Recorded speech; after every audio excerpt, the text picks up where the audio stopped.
Hello guys, good evening. कैसे हैं आप सब? आई होप सब अच्छे हैं, मस्त हैं एंड सभी सेफ हैं। चलिए एक बार जल्दी से आ जाइए एंड प्लीज क्लास को शेयर कर दें अपने सारे ग्रुप्स में जो भी आपने बनाए हुए हैं जिस भी सोशल मीडिया पर, ताकि जो भी तक क्लास में नहीं आए हैं वो भी हमसे इस क्लास में जुड़ जाएं। फटाफट से शेयर करें। बहुत ही इंपॉर्टेंट चैप्टर स्टार्ट होने जा रहा है। चैप्टर है पुष्पी पादपों में लैंगिक जनन, यानी कि sexual reproduction in flowering plant. फटाफट से आ जाए, देख लेते हैं कौन कौन है। हाय सौरभ, मैं अच्छी हूँ भाई। एक तो ये आपने नाम ऐसा रखा हो, अपने नाम ना एक थोड़ा प्रॉपर रखा करो जो आपका एग्जैक्ट नेम होते हैं। अजीबोगरीब थोड़े नेम रख दोगे तो वो नाम बोले भी नहीं जाते हैं। चलिए जल्दी से आ जाइए, देन स्टार्ट करेंगे। हाय सुहानी, हाय मनीष, अंशुक, चलिए जल्दी से। हाय शायद,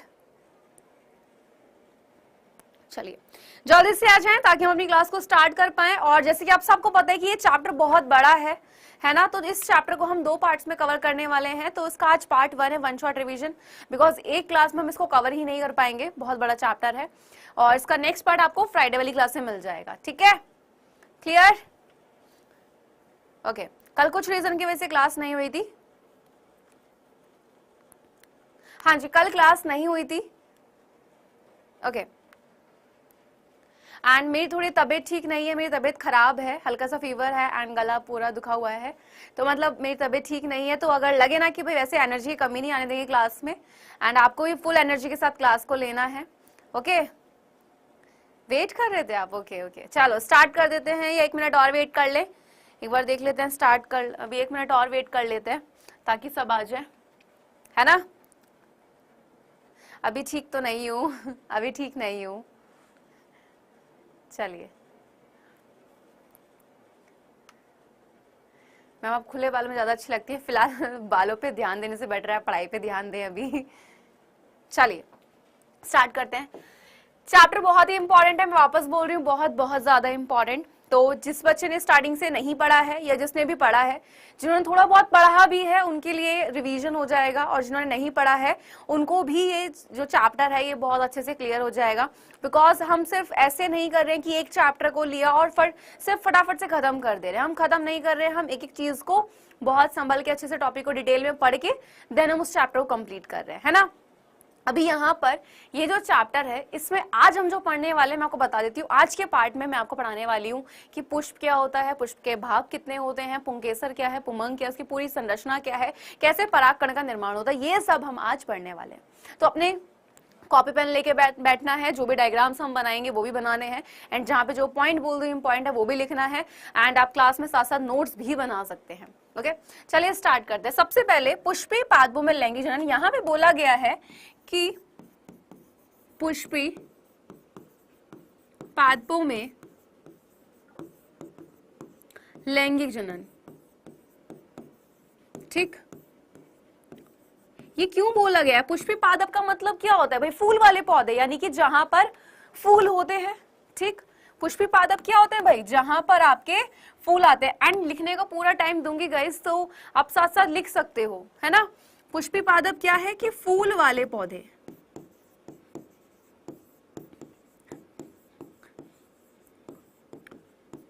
क्लियर? ठीक है। अब फूलों वाले पौधों में कैसा हो रहा है? यहाँ पे भाई लैंगिक जनन हो रहा है, और हमें बहुत अच्छे से पता है, इससे पहले वाले चैप्टर में जीवों में जनन वाले मैंने आपको बताया था कि लैंगिक जनन क्या होता है कि जहां पे दो युग्मक की, यानी कि भाई एक नर और मादा युग्मक की आवश्यकता होती है। क्योंकि लैंगिक जनन में क्या होता है? निषेचन होता है ना? तो फूलों वाले पौधों में क्यों ही बोला? क्योंकि बेटा जो फूल होता है वो पुष्प का कौन सा भाग होता है? लैंगिक भाग होता है। बहुत अच्छे से ये चीजें मैंने आपको बताई कि जो एक पौधा होता है उस पौधे में आपके दो तरीके से भाग होते हैं, ठीक? एक हो जाता है आपका कौन सा? कायिक भाग। कायिक भाग बेटा कौन सा होता है गाइस? ये वाला जो भाग होता है ये आपका वृद्धि वाला भाग होता है, जैसे जड़, तना, शाखा, ये सब। ओके, एंड देन अगर हम बात कर रहे हैं लैंगिक वाले भाग की, तो ये वाला हमारा होता है फूल। कौन सा? लैंगिक भाग, कौन होता है भाई? फूल होता है। और इसी फूल के बारे में अब हम पढ़ने वाले हैं, क्योंकि कायिक भाग में जो भी आपका अलैंगिक जनन हो रहा था वो हम इससे वाले पहले वाले चैप्टर में कंप्लीट कर दिया हम लोगों ने। एंड जिन्होंने वो लेक्चर्स नहीं देखे तो प्लीज उस लेक्चर को जाके देख लें। और मैं पहले बता दूं, क्लास 12 आप लोग का बोर्ड एग्जाम है, तो थोड़ा आप सीरियस हो जाए अपने एग्जाम्स को लेके। आपको लग रहा है कि भाई सिंपल से सब चीज हलवा है, बट जिन्होंने नहीं पढ़ा है मैं क्लियरली बोल दूं, मार्क्स कट जाते हैं।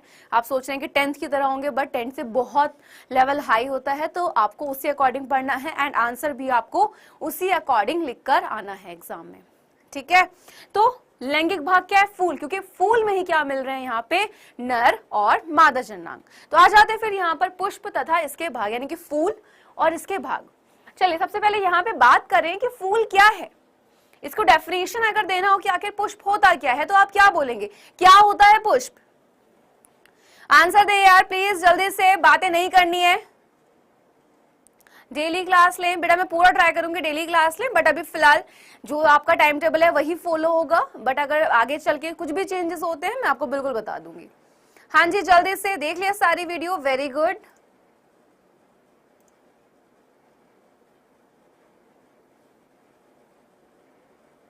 ठीक है, अनुराग यादव, आपका मुझे समझ नहीं है आपका कमेंट, आप क्या कहना चाहते हैं? पौधों का प्रमुख भाग, ठीक है। और यार सभी को आंसर देना है, मैं वापस बोल रही हूँ, मेरी क्लास में चुप मत बैठना। आपका जो भी आंसर है प्लीज आंसर को दे। आपको गलत पता है, आपको सही पता है, एटलीस्ट आंसर दो। आपको क्या होगा गाइस की मतलब होता यह है कि आप ना आंसर देना वहां पे सीखोगे। गलत हो जाएगा, सही हो जाएगा, सही बोलोगे तो और अच्छी क्या बात है, कॉन्फिडेंस बढ़ जाएगा तुम्हारा। मैंने भाग नहीं पूछा, मैंने पूछा पुष्प क्या है। अगर आपको उसको डिफाइन करने को आ गया तो आप क्या बोलेंगे कि आखिर पुष्प क्या होता है? Very good. क्या बोलते हैं इसको? पुष्प को बोला जाता है कि फूल क्या है, यानी कि भाई जो हमारा फूल होता है इसको बोल देते हैं कि भाई ये प्रोहो का रूपांतरण है।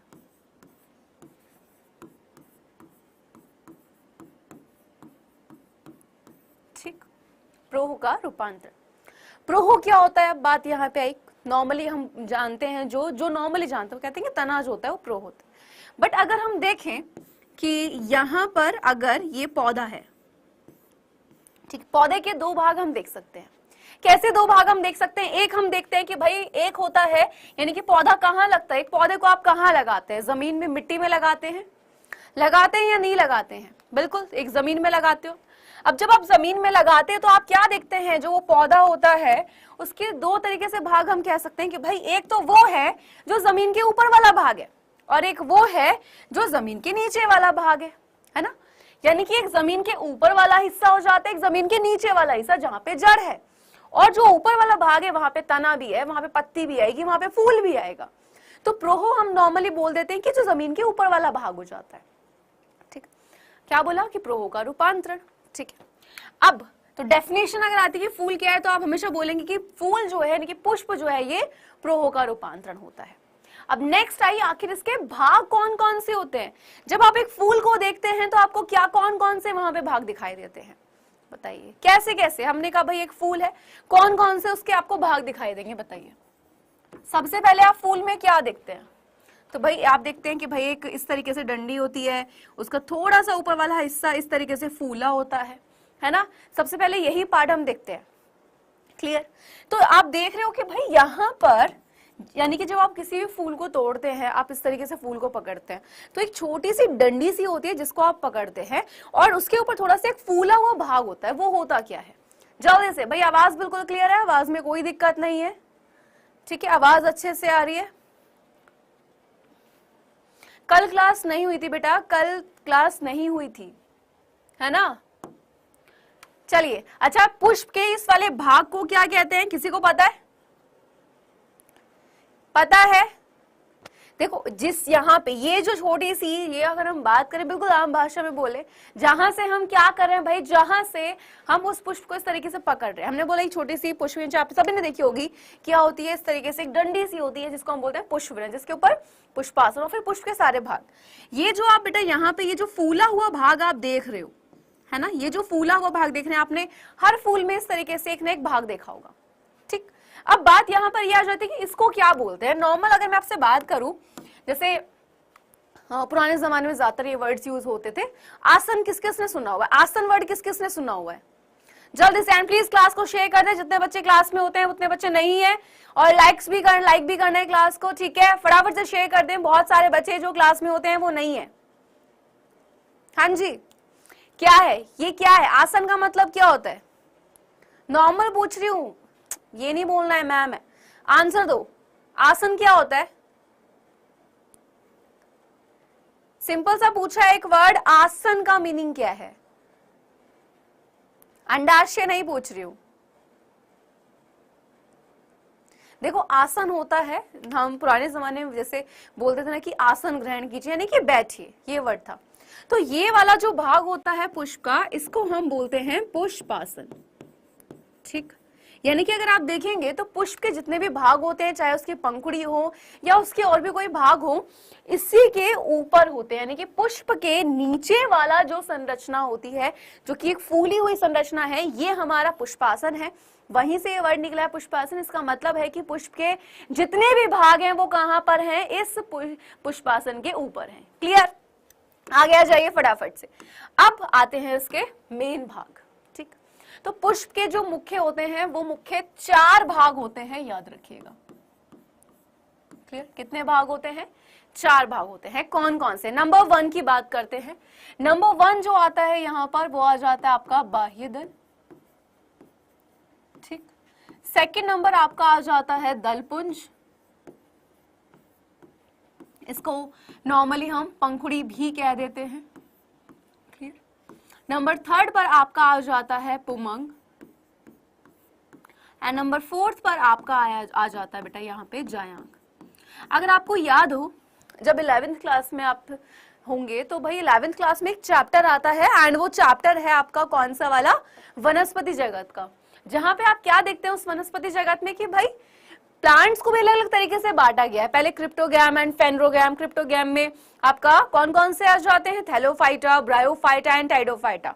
वहीं पे फेनरोगैम में जिम्नोस्पर्म और एंजियोस्पर्म आते हैं, और एंजियोस्पर्म में फूलों वाले पौधे होते हैं, है ना। वहीं पे हम ये सारी चीजें देखते हैं कि भाई फूल, अच्छा ऐसे फूल आते हैं, उनकी वो खासियत होती है। तो जितने भी फूल वाले पौधे होते हैं उनको एंजियोस्पर्म में रखा गया है, याद रखना। ये 4 जो इसके मुख्य भाग है। सबसे पहले ये जो फूल था, जिसके ऊपर फूल के सारे भाग होते हैं, वो पुष्पासन है, ठीक। फूल में होता क्या है कि इस तरीके से आपने देखा होगा कि ग्रीन कलर की इस तरीके से क्या होती है, नीचे की तरफ में इस तरीके से एक संरचना बनी होती है ना। एक संरचना क्या होती है, इस तरीके से वहां पे बनी होती है। तो वो जो संरचना होती है, जो किस में भाई? आपके फूल में होती है। देखिए सभी ने ग्रीन कलर की, उसको हम क्या बोलते हैं? उसको हम बोलते हैं बेटा बाह्य दल। यानी कि अगर हम डायग्राम की बात करते हैं तो यहाँ पर कौन सा वाला, जो ये वाली जो संरचना आप देख रहे हैं, ये जो ग्रीन कलर की दिख रही है, ये तो पुष्परंत है, ये इसका पुष्पासन है। लेकिन जो साइड में ये जो ग्रीन कलर की फैली हुई है, इसको हम बोल देते हैं बाह्य दल। क्लियर? क्लियर है? बहुत अच्छे से। अब ध्यान से सुनिए, ये जो होता है बाह्य दल कैसे काम करता है बेटा? बाह्य दल जो होता है ये पुष्प में सहायक अंग के रूप में काम करता है।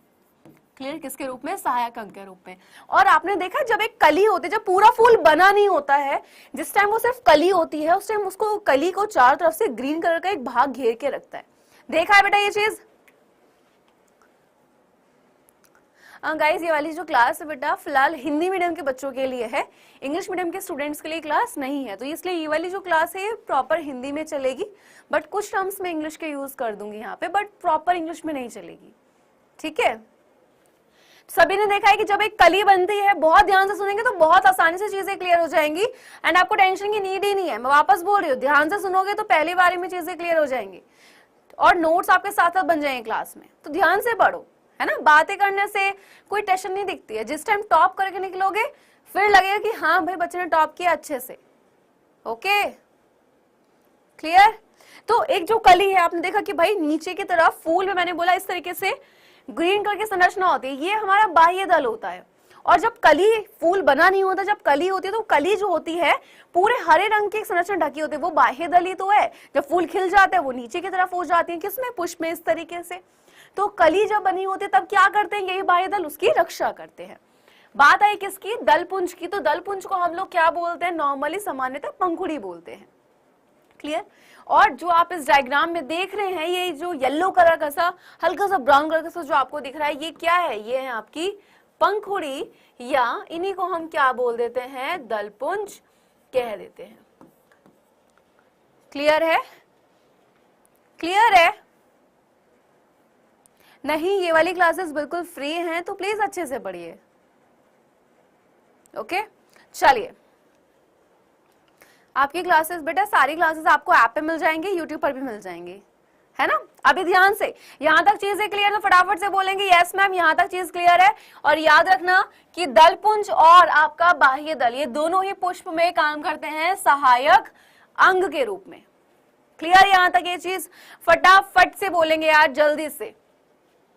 यहां तक क्लियर है? यहां तक कोई क्वेश्चन तो नहीं है?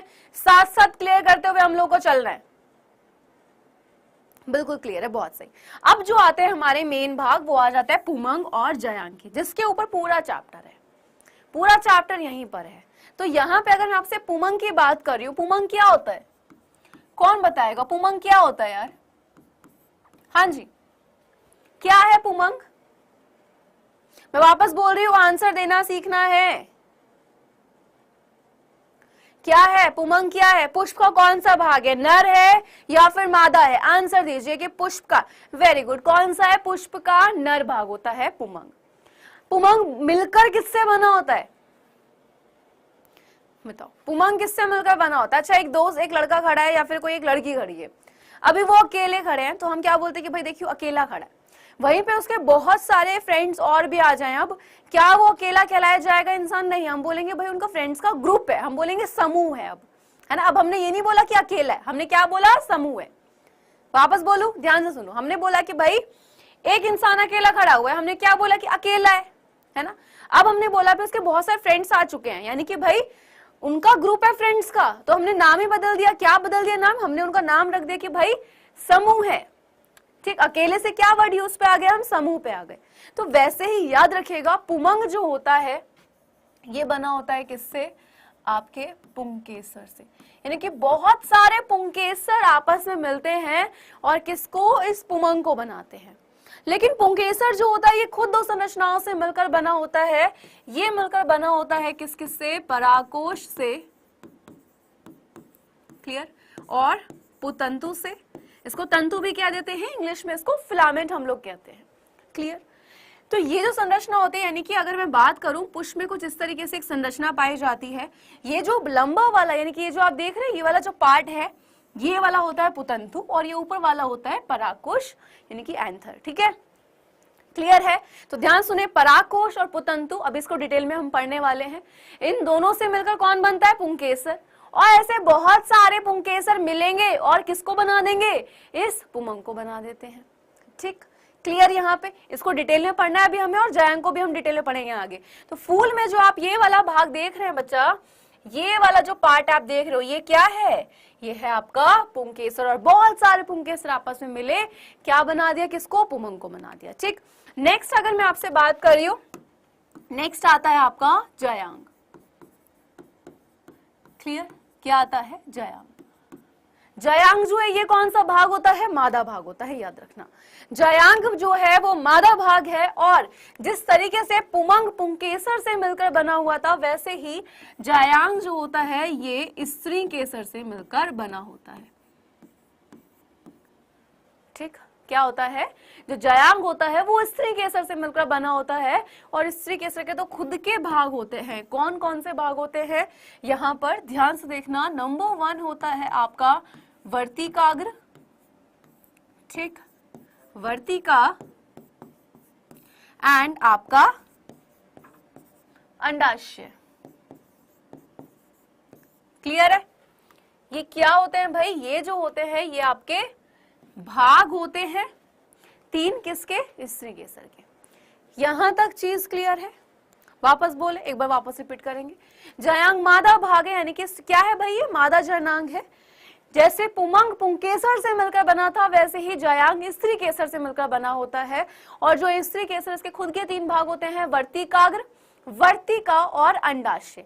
क्लियर है? फटाफट से इनको नोट डाउन कर लेना है। लेकिन एक बार एक डायग्राम देख लो कि कौन सा पार्ट कहां पर होता है। ये कुछ इस तरीके से संरचना होती है।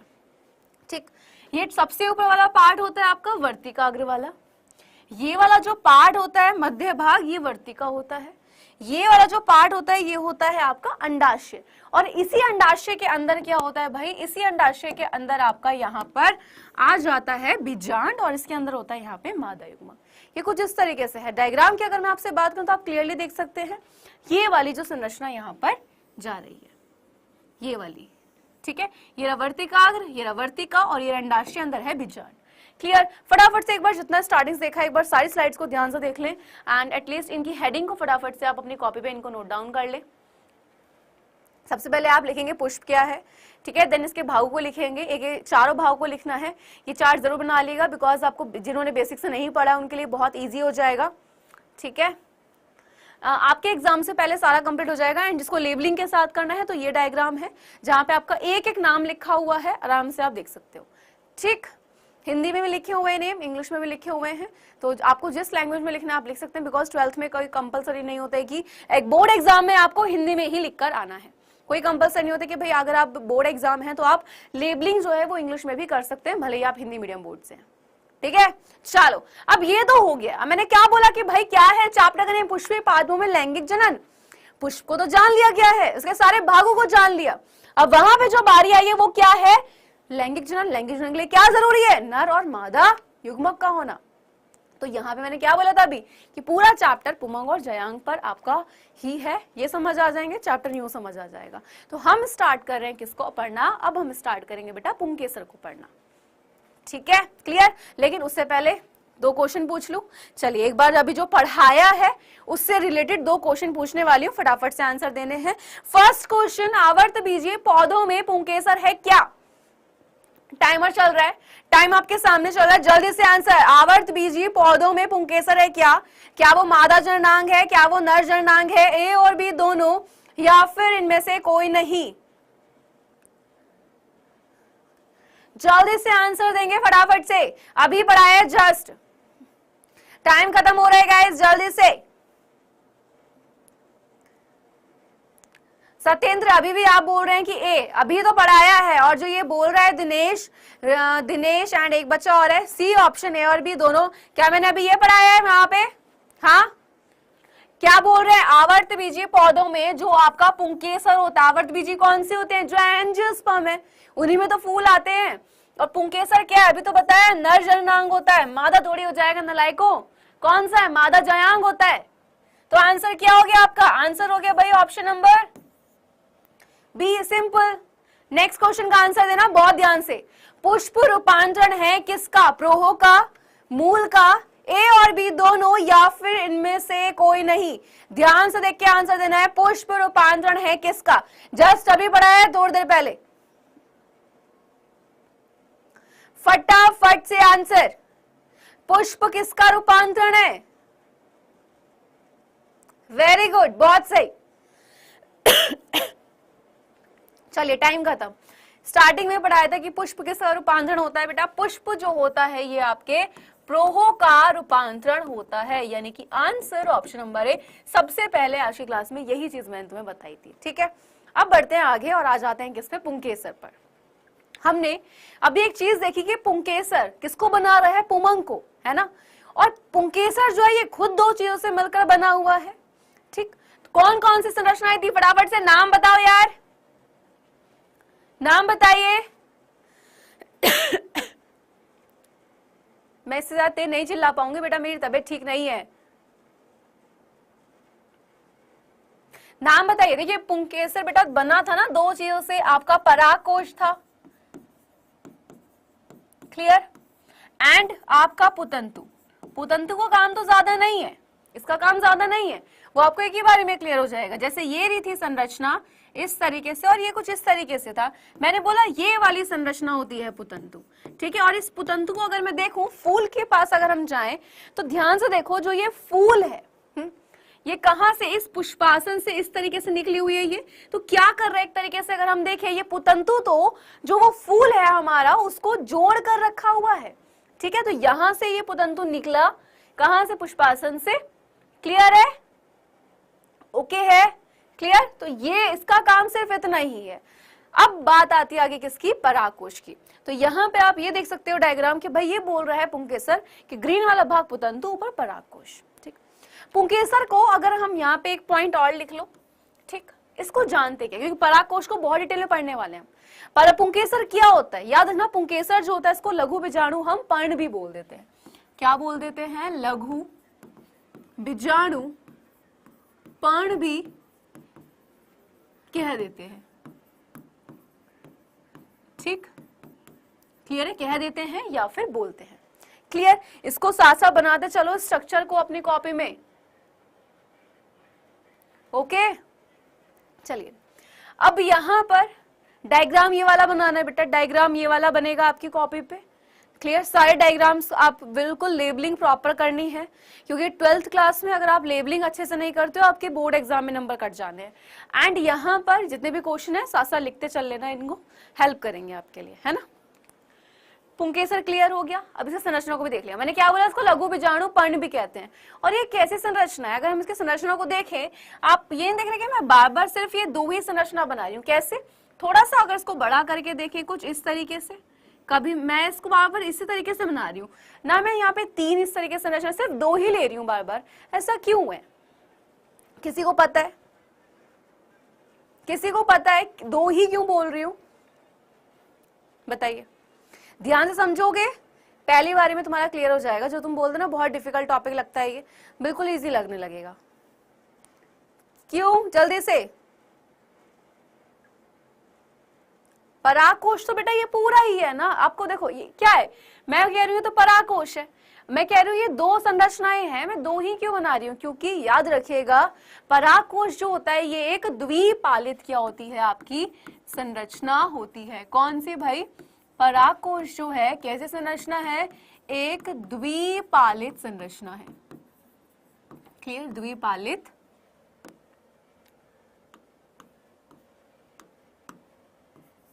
संरचना है। क्लियर? ओके है? क्लियर है? बिल्कुल बढ़िया से यहाँ पे पॉइंट्स नोट डाउन हो रहे हैं।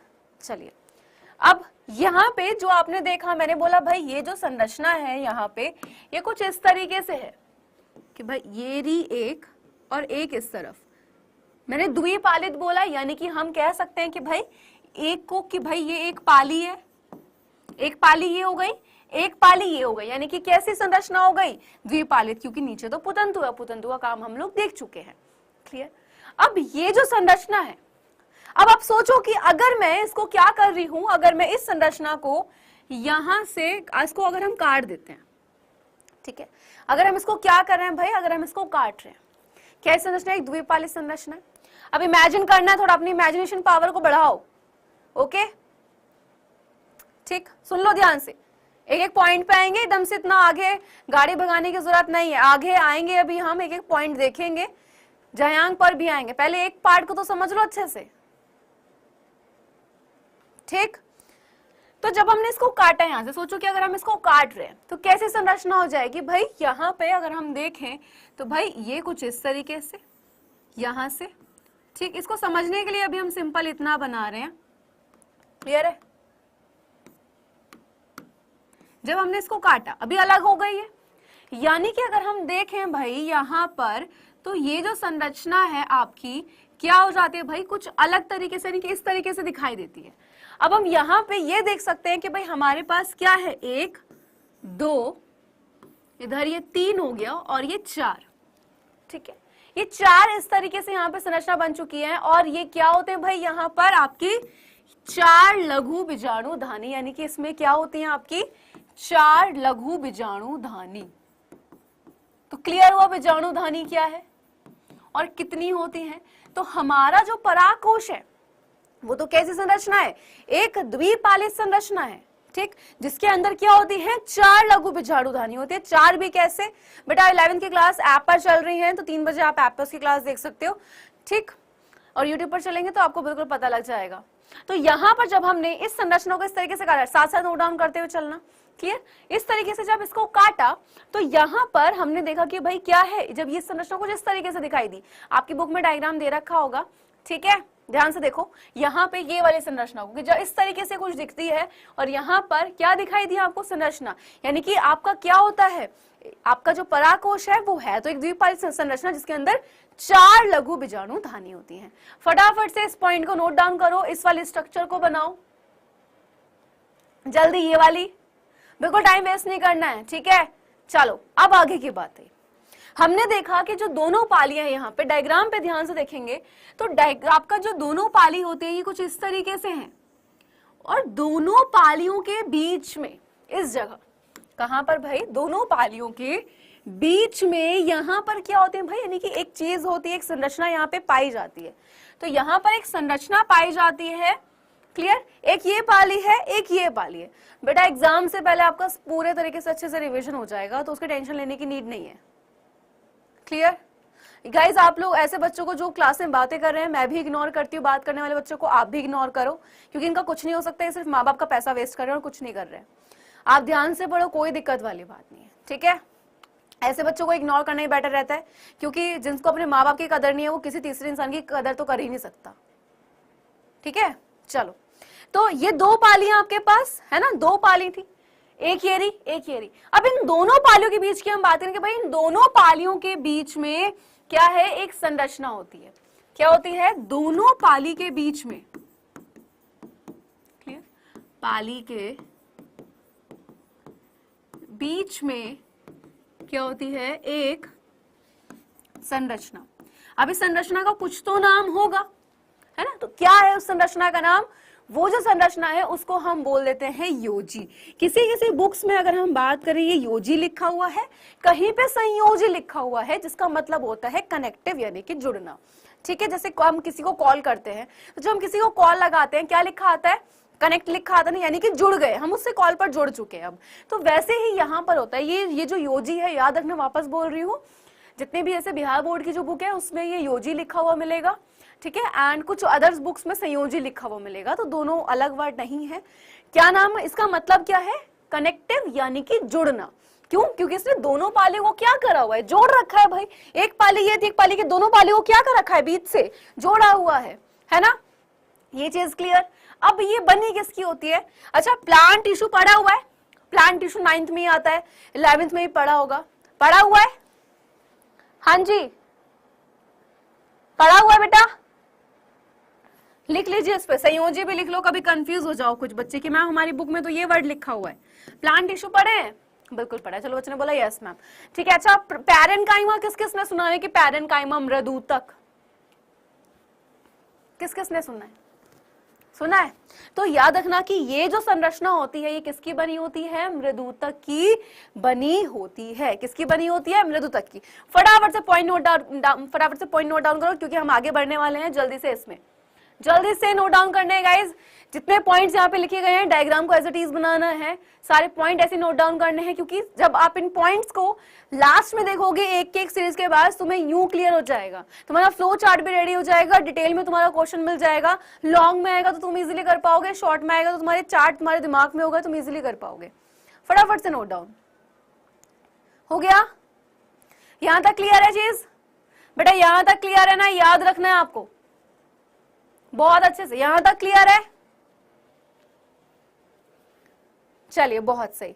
किसी का कोई सवाल है यहाँ पे, कोई भी क्वेश्चन बेटा,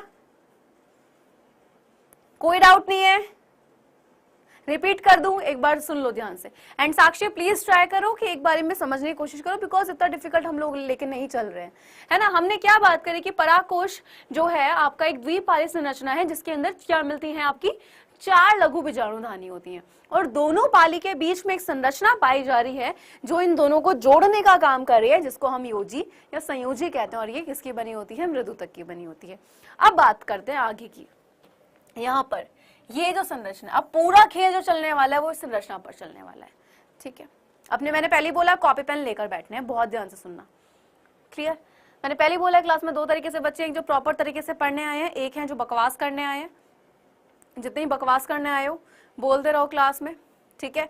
मेरा कुछ नहीं जा रहा है, अपने मम्मी पापा का तुम पैसा वेस्ट कर रहे हो, उनका भरोसा तोड़ रहे हो, ठीक। वरना जब कल को बोर्ड का रिजल्ट आएगा ना, रोते फिर जाओगे मार्कशीट पकड़ के हाथ में, आई समझ, तो पढ़ लो। चलिए अब यहाँ पे संरचना के बारे में पढ़ेंगे। तो उसकी जो संरचना होती है, याद रखना यहाँ पे कुछ इस तरीके से आपकी प्रॉपर तरीके से संरचना को जानना है, ध्यान से देखना, ठीक। यहां पर सबसे बाहर की तरफ इसमें एक संरचना पाई जाती है, क्लियर। सबसे बाहर की तरफ क्या मिलेगी, एक संरचना। डायग्राम पूरा दिख रहा है या टिकर के नीचे छुप तो नहीं रहा है? एक काम करो, थोड़ा सा ऊंचा बना लो ताकि आपको प्रॉपर दिख जाए। अभी क्लियर है? ओके। ये रही एक संरचना बाहर की तरफ, सबसे बाहर की तरफ है। इसकी पूरी संरचना को हम जानेंगे आखिर क्या होती है।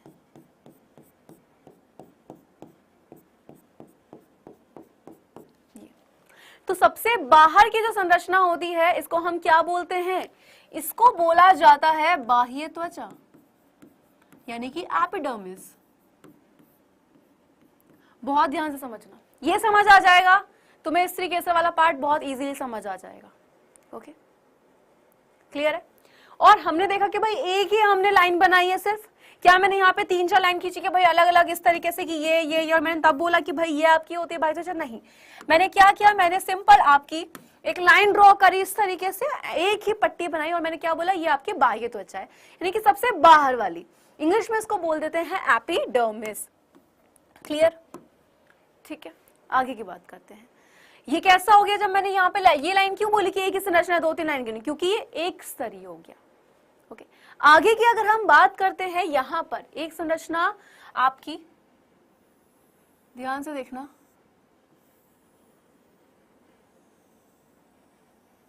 ठीक है, इसको थोड़ा प्रॉपर बना लो। तो इसीलिए मैंने बोला है कॉपी पेन लेकर बैठना ताकि चीजें क्लियर हो जाए अच्छे से, आपकी प्रैक्टिस भी हो जाए, आपको समझ भी है। अब हमने एक और स्तर बनाया है,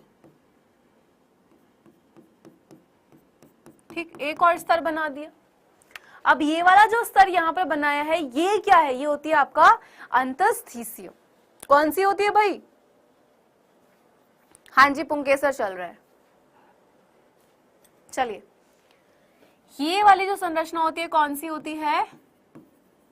अंतस्थीसियम। और जितने जो नाम लिख रहे हैं याद रखना कि इसके जितने भी नेम है, जैसे फॉर एग्जांपल मैंने बोला बाह्य त्वचा, मैंने बोला एपिडर्मिस, तो आप ब्रैकेट में वो भी लिख सकते हो। क्लियर है? क्लियर भाई? 12th की क्लासेस चल रही हैं, आप ले सकते हो। वापस बोल रही हूँ, 11th की 3 बजे ऐप पर चलती है, तो आप वहां पर ले सकते हैं, ठीक है। 12th की अभी यूट्यूब पर चल रही है, 11th की यूट्यूब पर नहीं चल रही है। क्लियर? ठीक है, चलो। तो ये क्या हो जाता है आपका? ये जो होता है आपका अंतस्थीसियम हो जाता है।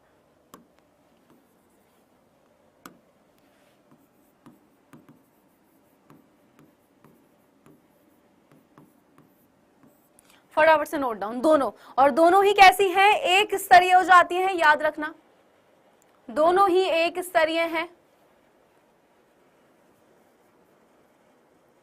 ट्राई करोगे बनाने का तो बनेगा ना बेटा डायग्राम, क्यों नहीं बनेगा डायग्राम? अगर याद रखना, अगर तुम्हें कॉन्सेप्ट समझ में नहीं आएंगे, तुम सोच रहे हो कि सिर्फ बाद में क्वेश्चन प्रैक्टिस करके हम अपने एग्जाम में टॉप कर लेंगे या फिर अच्छे से पास हो जाएंगे, तो नहीं हो पाओगे यार। मैं क्लियरली बोल रही हूँ आपको, जब तक एग्जाम में आप अच्छे से नहीं करोगे टॉपिक को, तो क्वेश्चन आंसर की प्रैक्टिस नहीं होगी। क्लियर है? क्लियर है? तो कॉन्सेप्ट को समझ लो भाई ढंग से, एंड कॉन्सेप्ट समझ आएंगे तभी क्वेश्चन आंसर कर पाओगे, तभी प्रीवियस ईयर क्वेश्चन हो चाहे आपके अनसॉल्व हो उनको सॉल्व कर सकते हो। चलिए, ये 2 पार्ट हम लोगों ने बहुत अच्छे से पढ़ लिया। अब आगे की अगर हम बात कर रहे हैं, इसी के अंदर यहां पे पाई जाती है कुछ संरचना।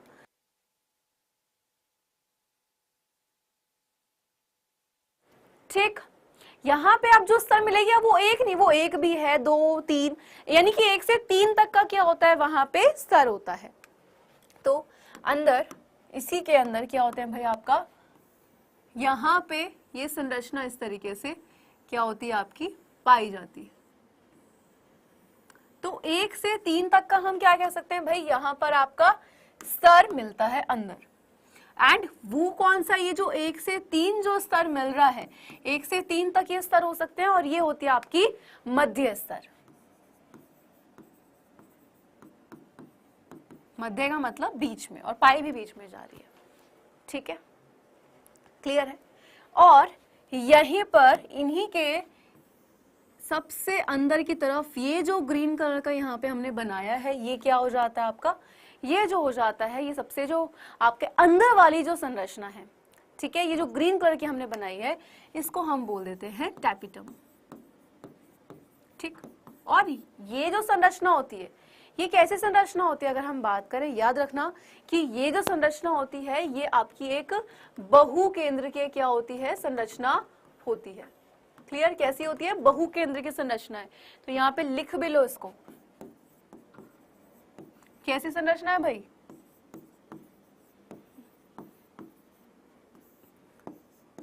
बहुकेंद्रीय संरचना।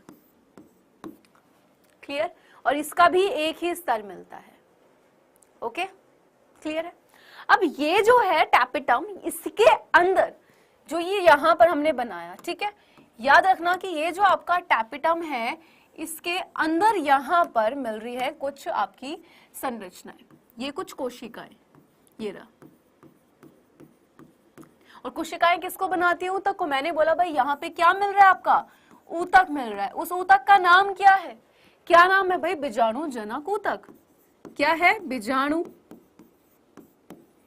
जनक ऊतक। क्लियर है, क्या मिल रहा है, बीजाणु जनक ऊतक। तो अब इसकी संरचना में 4 हमें स्तर दिखाई, बाह्य त्वचा, अंतस्थीसियम, ओके, आपका मध्य स्तर और टैपिटम। यहां तक क्लियर भाई।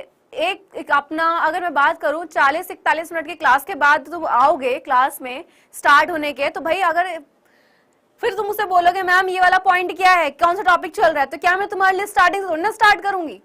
जब तुम्हें पता है कि क्लास जो है वो स्टार्टिंग से यानी कि भाई आपकी 5 बजे चल जाती है, तो क्लास में ऑन टाइम होना चाहिए आपको। तो अगर आप सीरियस अपनी पढ़ाई को लेके आपको खुद से पढ़ना है तो आप टाइम से रहोगे, ये नहीं करोगे कि 40 मिनट बाद आके पूछ रहे हम ये क्या टॉपिक होता है। और मैं आपको पहले बता दूं कि इंग्लिश मीडियम की क्लास नहीं है, ये हिंदी मीडियम वाले बच्चों की क्लास है। धीरज, अगर आप 7th क्लास के तो 12th क्लास के टॉपिक में क्या कर रहे हो भाई, 12th क्लास चल रही है और फिर बोल रहे हम समझ नहीं आ रहा। 7th क्लास के स्टूडेंट एंड बोल रहे हम समझ नहीं आ रहा, कहां समझ आ जाएगा भाई, पहले 10 तो दे लो। जो समझ रहे हैं ध्यान से उनको समझ आ रहा है, तो पढ़ने वाले बच्चों को डिस्टर्ब मत करो। एटलीस्ट क्लास में नहीं पढ़ना है, खुद से चले जाओ क्लास, ठीक। मैंने बोला यहाँ पे इसके अंदर क्या मिल रहा है, एक ऊतक मिल रहा है, और वो जो ऊतक है क्या है, उसका नाम बीजाणु जनक ऊतक। अब हमें बहुत अच्छे से पता है ऊतक क्या है, कोशिकाओं का समूह होता है। क्या है ऊतक, किससे मिलकर बना है, आपका कोशिकाओं से। तो ये क्या है, अंदर कोशिकाएं हैं, ठीक, कह सकते हैं। फटाफट से इस डायग्राम को बनाओ।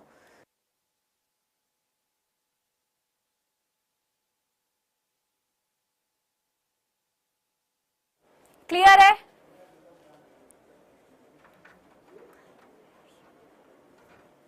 यहां तक चीज क्लियर हो गई है।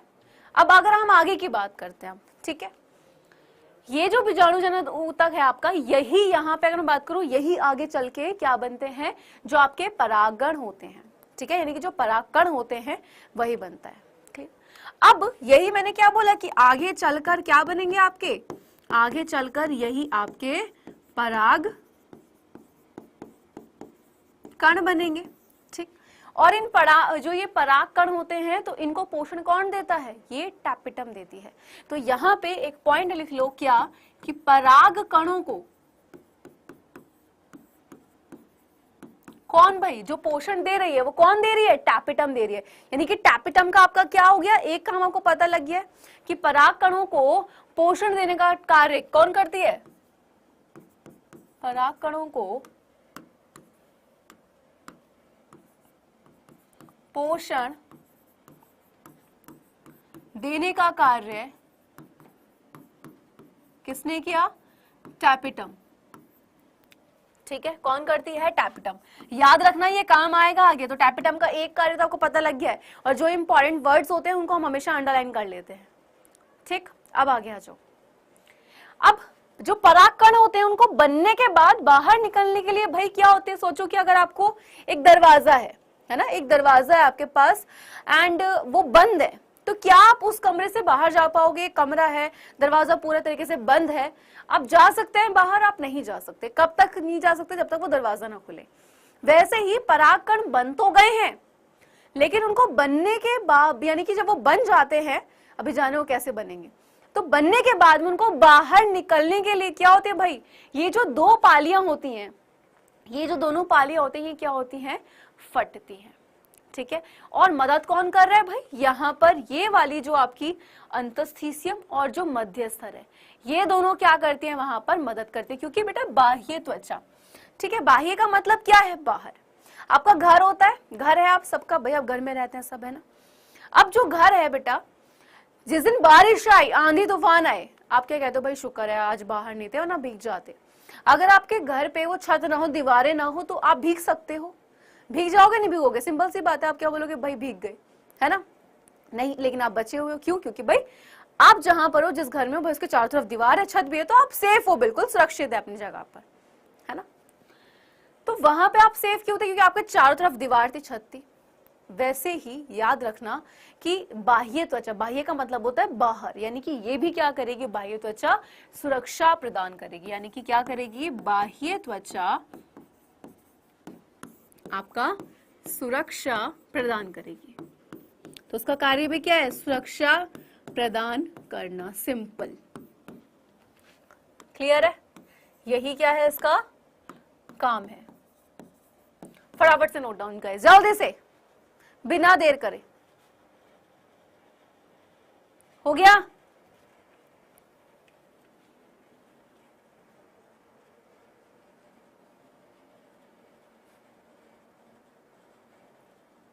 भैया परागण नहीं है, वो परागकण होगा, याद रखना। परागण में एंड परागकण में डिफरेंस होता है, ठीक है। परागण एंड परागकण दो अलग चीजें हैं। बुक में दिया हुआ है, सेम लैंग्वेज में दिया हुआ है, जो चीज हम पढ़ रहे हैं बुक में सेम लैंग्वेज में दिया हुआ है, बट कुछ लाइंस वो क्या करते हैं कि एक्स्ट्रा ऐड कर देते हैं, जिसकी वजह से वहां पे थोड़ा कंफ्यूजन हो जाता है। महविश, परागण में परागकण में फर्क होता है क्या? जैसे ये जो लाइन बोल रही समझ नहीं आ रही तुम्हें?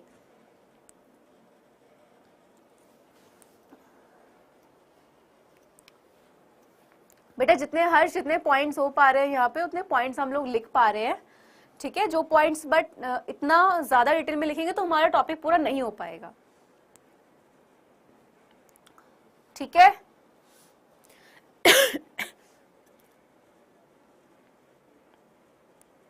चलिए नेक्स्ट पर आ जाए आगे। तो यहाँ पे तो आपने संरचना को उसकी पढ़ लिया कि आखिर कैसे संरचना है, कौन कौन से यहाँ पे स्तर मिल रहे हैं, ठीक है, स्तर मिल रहे हैं, ये चीज क्लियर हो गया है। एंड कौन सी कोशिकाएं हैं। अब आगे आपकी जो नेक्स्ट हेडिंग जाएगी, ये सारे स्तरों को आप पढ़ चुके हैं, जो कि आपकी एनसीईआरटी का डायग्राम है, ये सारे स्तर जितने भी आप पढ़ लिए। अब नेक्स्ट हेडिंग जो बेटा आपकी यहाँ पे जाएगी, वो क्या जाएगी? लघु बीजाणु जनन।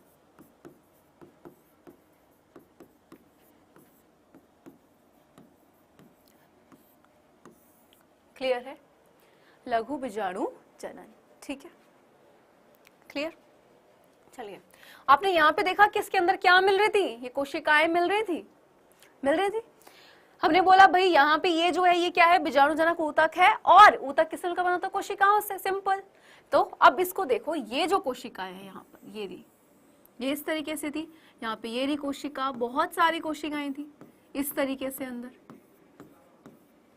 ठीक है, ठीक इस तरीके से संरचनाएं थी। धीरे धीरे क्या होगा? कोशिकाएं बड़ी होंगी या नहीं होंगी? धीरे धीरे कोशिकाएं बड़ी होंगी। तो हमने कहा भाई ये जो कोशिकाएं हैं ये धीरे धीरे बड़ी होना स्टार्ट होती हैं। एंड अब हमने क्या किया? चलो एक कोशिका को देखते हैं। तो हम एक कोशिका को बाहर लाके जब हमने देखा, तो ये जो कोशिका थी भाई ये कैसी थी आपकी? और 2n का मतलब क्या होता है? क्या होता है भाई? 2n का आखिर मतलब होता क्या है? हाँ जी, 2n का मतलब क्या होता है?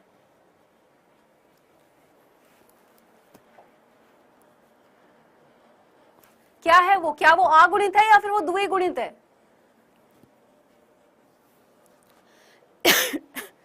बताइए। वेरी गुड, द्विगुणित है ना, ठीक। ये क्या है? इस कोशिका को हमने क्या बोला? इसको हमने क्या बोला भाई? लघु बीजाणु मात्र कोशिका।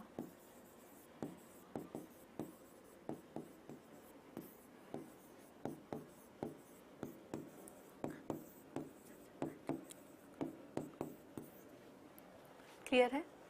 क्लियर? यानी कि जब ये यहाँ पे छोटी छोटी कोशिकाएं थी, अब ये क्या हो गई, बड़ी हो गई, और बड़ी होने के बाद हमने इनको क्या बोल दिया, लघु बीजाणु मात्र कोशिका, और ये कैसी है, 2n, यानी कि द्विगुणित है। क्लियर? अब यहाँ पे एक बड़ी हुई, और भी बड़ी होंगी, सारी कोशिकाएं धीरे धीरे बड़ी होंगी, होंगी या नहीं होंगी? होंगी, हाँ या ना? क्लियर? तो क्लियर हुआ क्या है, मैंने बोला ये जो अंदर यहाँ पर ये जो बीजाणुजनक ऊतक था वो खुद ही कोशिकाओं का समूह है।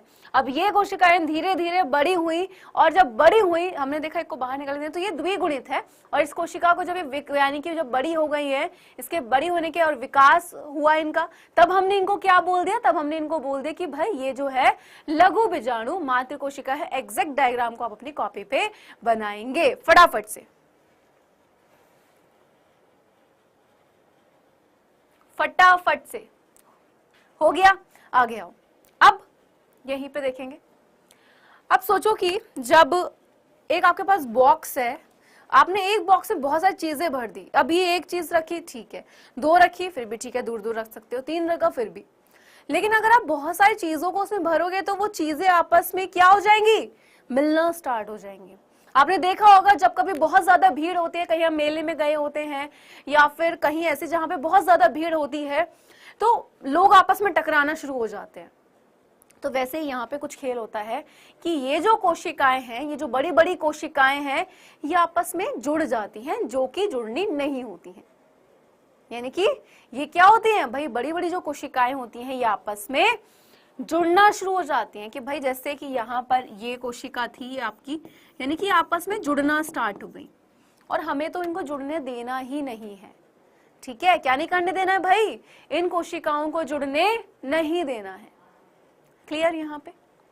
अब सबसे पहली चीज, एक पॉइंट आता है आपका यहाँ पे, याद ध्यान से सुनना। वो पॉइंट क्या होता है, ये किस किस ने वर्ड सुना हुआ है, जीव द्रव्य, 9th में ही आ जाता है। ठीक है, जीव द्रव्य किस किस ने सुना है, क्या होता है, अगर मैं आपसे पूछूं जीव द्रव्य क्या होता है, जब सेल डिवीजन आप लोगों ने पढ़ा होगा तब भी ये काम आया होगा। क्या होता है जीव द्रव्य? सिंपल सा है, बहुत सिंपल, छोटे बच्चे भी आंसर दे दें इसका। हम बात कर रहे हैं यहाँ पे जीव द्रव्य की, क्या होता है ये वर्ड जो है, क्या है ये जीव द्रव्य? हाँ जी, सुना है बेटा, सुने हुए का नाम ही तो पूछ रही हूँ, क्या है कोशिका के अंदर। अच्छा यार, तुम 12th क्लास के स्टूडेंट हो, अगर ये नहीं पता होगा ना तो बहुत शर्म की बात है। क्या होता है शुक्राणु? स्पर्म कहां से आ गया भाई यहाँ पे? स्पर्म कहां से आ गया? कुछ भी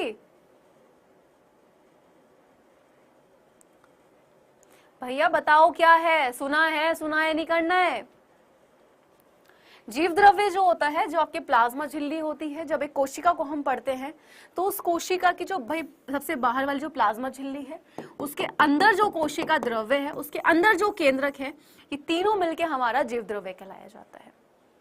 ठीक है, अब यहां पे ध्यान से सुने कि अगर आपके पास भाई, यहाँ पे हमने बोला कि भाई जो ये 2 कोशिकाएं फॉर एग्जांपल, यानी कि ये कोशिकाएं आपस में क्या हो जाती हैं, जुड़ जाती हैं। क्लियर? क्लियर? और जिस चीज से फॉर एग्जांपल ये एक यहाँ पर है और ये एक संरचना से क्या हो गए हैं भाई, यहाँ पर जुड़ गई है।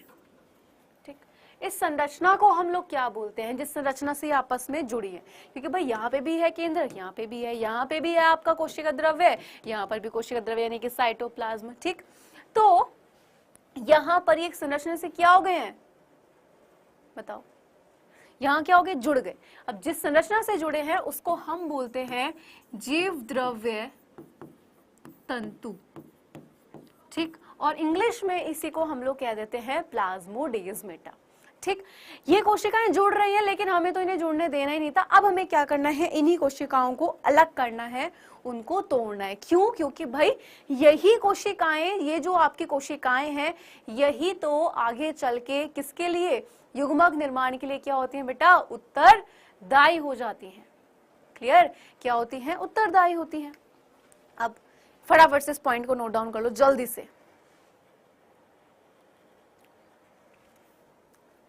ठीक है, ठीक, तो इन कोशिकाओं को क्या नहीं करने देना, जुड़ना नहीं था। अब ये जो हमारी कोशिका है, ठीक, ये जो कोशिका है ये क्या करती है, कोशिका अपने चारों तरफ एक स्तर बनाना स्टार्ट कर देती है।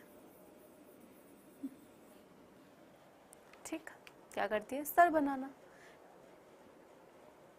बेटा डेफिनेशन आप 12th क्लास के स्टूडेंट हैं, आप 9th क्लास की या 8th क्लास के बच्चे नहीं कि बेटा ये डेफिनेशन लिखिए फटाफट से नोट डाउन, ये डेफिनेशन लिखिए फटाफट से नोट डाउन। आप वो बच्चे नहीं हो अब, ठीक है, आप बड़े बच्चे हैं। कल कॉलेज में जाके आप ये बोलेंगे कि सर अपनी प्रॉपर डेफिनेशन लिखवा दो, हमसे नहीं लिखा जाता। ये करना है यार, तुम बड़े बच्चे हो, छोटा बच्चा हो 8th क्लास का समझ आता है, वो बोल रहे हैं कि ठीक है मैम डेफिनेशन लिख दो। बड़े बच्चे हो, तुम्हें खुद से डेफिनेशन बनानी आनी चाहिए। क्या तुम्हें पता है कि भाई बोर्ड में यही लाइन में हमें लिख कर आनी है?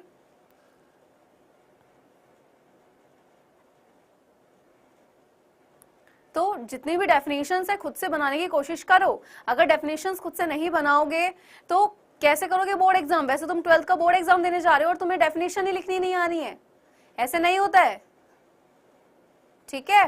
तो जो कोशिका है, मैंने बोला भाई यहाँ पे जो कोशिका है वो आपस में जुड़ना शुरू होता है, लेकिन हमें इनको जुड़ने नहीं देना है, इनको तोड़ना होता है, क्योंकि यही कोशिकाएं क्या करती हैं आगे चलकर, जो युग्मक होती है उनके लिए उत्तरदायी होती है। तो कोशिका क्या करती है, अपने चारों ओर, ठीक है, अपने चारों ओर क्या करती है, एक स्तर बनाती है, यानी कि एक स्तर बनाया गया है। इस स्तर को हम क्या बोलते हैं, इस स्तर को हम लोग बोलते हैं कैलोज। बुक में आपके सारे पॉइंट्स आप लोग को मिल जाएंगे, लेकिन मैं आपको पहले बोल दूं कि सारे पॉइंट्स तो आप लोग को बुक में मिल जाएंगे, लेकिन आपको ये नहीं पता होगा कि आखिर उन पॉइंट्स को कैसे लिखना होता है। क्लियर? जैसे जैसे संरचना हम बनाते चल रहे हैं वैसे वैसे संरचना आपको बनाते हुए चलना है। क्लियर? आगे आ जाओ। ये कैसी है भाई? वही तो संरचना है, कोई अलग संरचना तो है नहीं, इसी को तो हम पढ़ रहे हैं। ठीक, इसने क्या किया, अब ये इसने अपने चारों तरफ बना ली एक कैलोज संरचना। अब यहां पर होता है विभाजन। आपको याद है मैंने अभी एक पॉइंट बोला था कि जब हम पढ़ते हैं कोशिका विभाजन तो आप देखते हो कि भाई केंद्रक भी पढ़ते हो, वहां पे आपको ना कोशिका द्रव्य भी पढ़ते हैं। तो ध्यान से देखना कि ये जो आपकी यहाँ पे संरचना आती है, अब इसको थोड़ा इधर बना लेते हैं ताकि हमें एक ही स्लाइड पे सारी चीजें मिल जाएं इजीली देखने के लिए। ये रहा यहाँ पे कैलोज, ठीक, और हमें बहुत अच्छे से पता है ये कैसी संरचना है, द्विगुणित। और अब ये जो कैलोज है,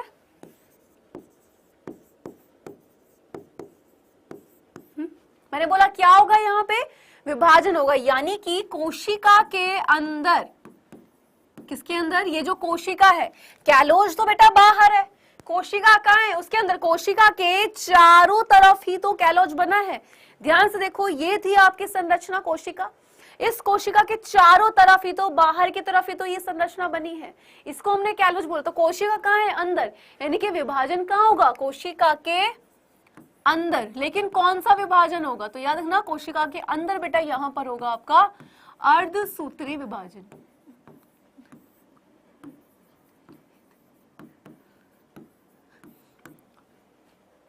ठीक, अब मुझे एक चीज बताओ कि जब अर्धसूत्री विभाजन होगा तो कितनी कोशिकाएं बनेंगी, 2 बनेंगी या 4 नई कोशिकाएं बनेंगी? हाँ जी, मैंने बोला कि कोशिका के अंदर क्या हुआ वहां पे भाई, कोशिका के अंदर जो विभाजन हुआ वो हुआ अर्धसूत्री। ठीक, और अर्धसूत्री विभाजन में कितनी नई कोशिकाएं बनती है, कितनी नई कोशिकाएं बनती हैं, फटाफट से बताओ मुझे। भाई 2 वाले क्या पढ़ रहे हो यार, मुझे तुम्हारा समझ नहीं आ रहा है। हाँ जी भाई, ये संरचना है, मैंने बोला वहां पे विभाजन हुआ, अर्धसूत्री विभाजन, और अर्धसूत्री विभाजन में कितनी संरचनाएं आती हैं, 4। महवेश 2 नहीं आती हैं बच्चा, 4 आती हैं। ठीक है, 2 क्यों बनेंगी, अर्धसूत्री विभाजन पढ़ा है 11th क्लास में, कितनी नई कोशिकाएं बनती हैं, 4 बनती हैं। तो यहां पर हुआ विभाजन इस कोशिका के अंदर, तो कितनी यहां पर आपकी,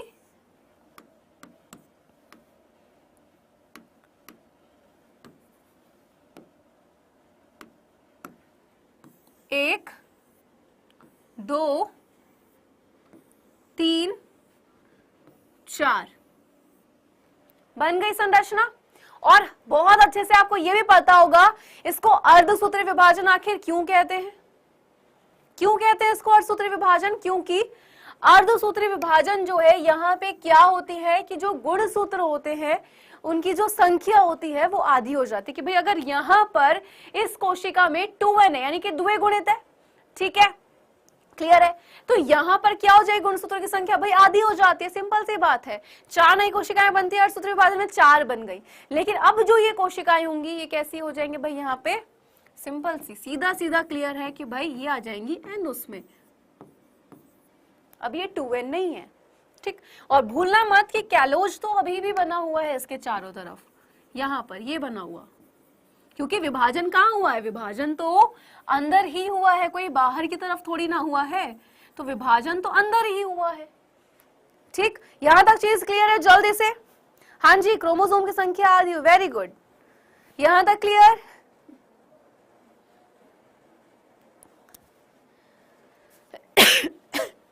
यहां तक क्लियर है?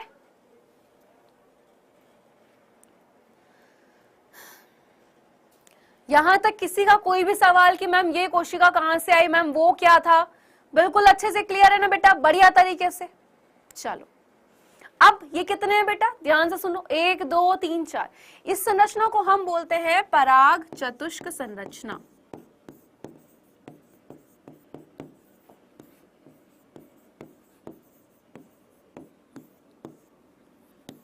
लास्ट में एक बार सारा रिपीट कर दूंगी, टेंशन लेने की जरूरत नहीं है, ठीक है। 2n से 4 कैसे हुआ, निखिल वर्मा? बेटा ये कोशिका जो कैसी थी, द्विगुणित थी या नहीं थी? 2n लिखा हुआ है वहां पे, ये द्विगुणित थी ये कोशिका। मैंने बोला इस कोशिका के अंदर क्या हुआ, वहां पे कोशिका विभाजन हुआ, और जो विभाजन हुआ वो अर्धसूत्री हुआ। और जब अर्धसूत्री विभाजन वहां पर हो रहा है तो क्या हुआ, अर्धसूत्री विभाजन जब वहां पे हुआ तो सिंपल सी बात है, जब अगर अर्धसूत्री विभाजन हुआ है तो वहां पे कितनी, 4 कोशिकाएं बनेगी, बन गई 4, 1 2 3 4। और अर्धसूत्री विभाजन में क्या होता है कि जो गुणसूत्र होते हैं उनकी संख्या क्या होती है, आधी हो जाती है, क्लियर? तो इसीलिए कैसी है, n उसमें है, ठीक। और याद रखना कि जब ये जो संरचना है यहाँ पर, इससे जब ये 4 संरचना यहाँ पर आके बनी, यही हमारा क्या कहलाया जाता है, यहीं पे हमारा ये कहलाया जाता है लघु बीजाणु जनन। क्या कहलाया जाता है, लघु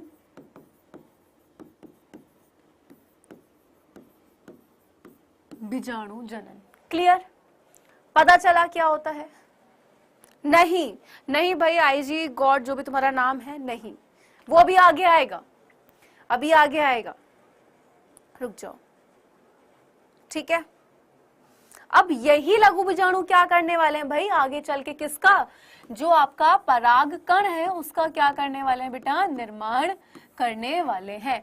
फटाफट से इस संरचना को एज इट इज बना लो जल्दी से।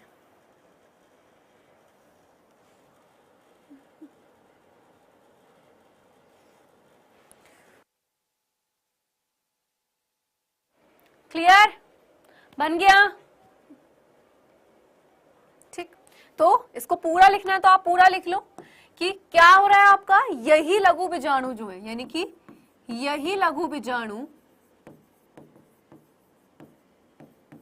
उस तरफ जगह नहीं है तो हम यहाँ पे लिख देते हैं, ठीक है। आगे चलकर क्या बनेंगे, परागकण बनेंगे। और याद रखना इन्हीं लघु बीजाणु को हम ये भी कह सकते हैं, क्योंकि ये आगे चल के बेटा परागकण बनने वाले हैं, तो इनको हम कह सकते हैं कि भाई आप प्रारंभिक परागकण भी इनको कह सकते हो। क्लियर? प्रारंभिक, ठीक है, याद रखना, क्योंकि यही तो आगे चल के परागकण बनेंगे। क्लियर?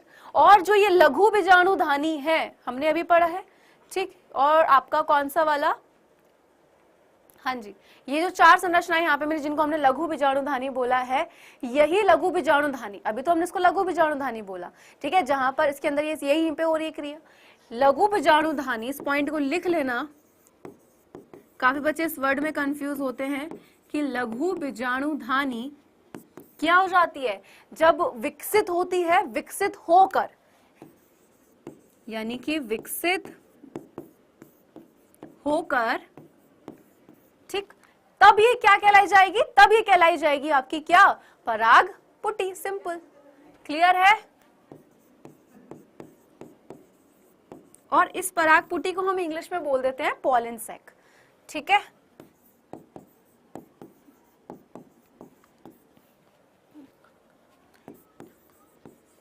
क्लियर? यहां पे फटाफट से नोट डाउन। मैम परागण या बहुत भी कहते हैं बेटा, वो पॉइंट अभी बताऊंगी, रुक तो जाओ, अभी आगे चल रहे ना महविश, है ना, अभी रुको तो सही, अभी आगे आगे आएंगे। ठीक, फटाफट से इसको नोट डाउन कर लो जल्दी। क्लियर? क्या बोला कि यही लघु बीजाणु आगे चल के परागकण का निर्माण करेंगे, इसीलिए इनको अभी हम बोल देते हैं प्रारंभिक परागकण। और लघु बीजाणुधानी विकसित होकर परागपुटी बन जाती है। परागपुटी को हम इंग्लिश में पॉलन सैक कह देते हैं। ठीक है, चलिए नेक्स्ट आगे पॉइंट पर आ जाए। चलिए, हमने जब टैपिटम को पढ़ा, किसको, टैपिटम को जब हमने पढ़ा तो हमने देखा कि जो टैपिटम होती है वो क्या कर रही थी कि भाई परागकण को क्या दे रही थी बेटा, पोषण दे रही थी। ठीक है, क्या देगी परागकण को, पोषण। मैंने बोला था ना कि वहां पे आगे चल के ये क्या कर प्रदान करेगी, पोषण देगी। किसको, परागकणों को। ठीक, पहला काम था इसका वहां पे। अब याद रखना, यही टैपिटम क्या करती है, एक एंजाइम उत्पन्न करेगी। क्लियर, यही टैपिटम क्या करेगी, अब एक एंजाइम को उत्पन्न करेगी और भित्ति का वो जो स्तर, भित्ति नहीं बोलते स्तर बोलते हैं, वो जो स्तर वहां पे बनाया था, ये जो रेड कलर का आप देख रहे हो, ये क्या था, कैलोज। लेकिन जो एंजाइम उत्पन्न करेगी वो कौन सा, तो उसका दूसरा काम क्या हो गया कि टैपिटम ही क्या कर रही है कि आपका जो कैलेज एंजाइम है, एंजाइम को उत्पन्न करती है। क्लियर? अब इस टैपिटम ने ही क्या किया, ये बहुत ही इंपॉर्टेंट है टैपिटम, इसके सारे काम जितने भी हैं बहुत ज्यादा इंपॉर्टेंट है। ठीक है, इसी टैपिटम यही क्या करेगी, परागकणों को भाई आपका पोषण भी देगी और कैलेज एंजाइम, कैलोज स्तर है, कैलेज एंजाइम है, ये कैलेज एंजाइम उत्पन्न करेगी, जो क्या करेगी, जो कैलोज भित्ति, वो जो कैलोज स्तर था उसको तोड़ेगी। ठीक है, कैलोज भित्ति को क्या करेगी, तोड़ेगी। सिंपल सी बात। क्लियर है? या आप इसको पूरा प्रॉपर तरीके से लिख सकते हो, ये कैलोज भित्ति को खत्म करेगी। ठीक, या फिर ये लिख लो। ठीक है, एग्जाम में जैसे वर्ड यूज करने वो लिख लो, कैलोज भित्ति को खत्म करेगी। सिंपल। क्लियर? फटाफट से, टैपिटम के दोनों काम बहुत ज्यादा इंपॉर्टेंट है, फटाफट से इनको नोट डाउन कर लो।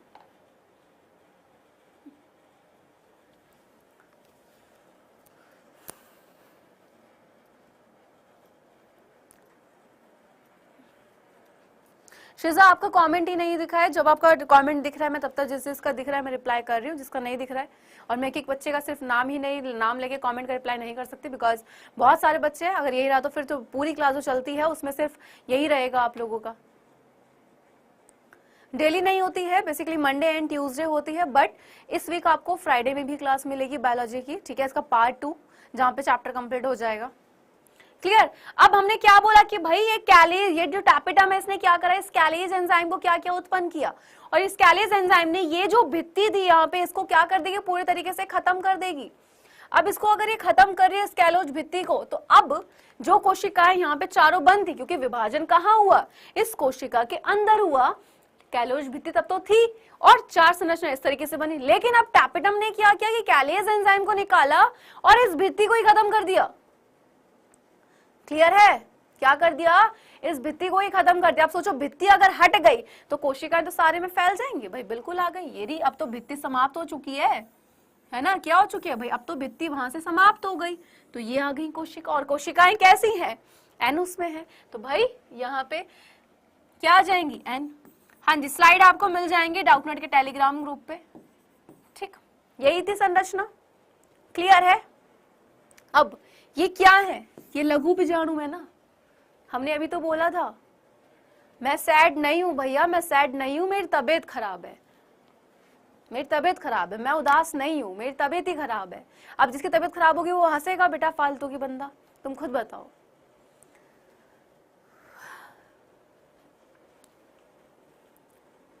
ठीक, क्लियर? अब ये क्या करेंगे, ये जो है लघु बीजाणु, अब ये करेंगे विकास, यानी कि ये लघु बीजाणु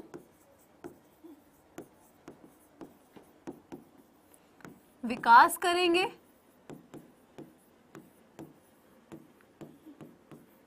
क्लियर? और किसमें, आपका जो परागकण होता है उसमें बदलेंगे, यानी कि विकास करेंगे और उसी आगे इस लाइन को कंटिन्यू कर लेना, ठीक है। पराग कण में बदलेंगे, क्लियर, ठीक है। अब जो परागकण होता है, ध्यान से सुनना, परागकण जो होता है, काफी बच्चों को ये लगता है कि जो परागकण है ये नरयुग्मक होता है, जबकि ये पूरे तरीके से गलत है, ठीक है। क्या है कि जो परागकण होता है वो आपका क्या नहीं होता है भाई, परागकण जो होता है बेटा वो नरयुग्मक नहीं होता है। काफी बच्चों को यही बहुत ज्यादा दिक्कत होती है कि भाई जो ये मैम परागकण है यही हमारा नरयुग्मक है। याद रखना कि परागकण नरयुग्मक नहीं होता है, ये जो होता है ये नर युग्मकोद्भिद होता है। क्या होता है, नर युग्मकोद्भिद, ठीक है। और नर युग्मकोद्भिद को कौन होगा, जो यानी कि वो होता है जो नर युग्मक को बनाता है।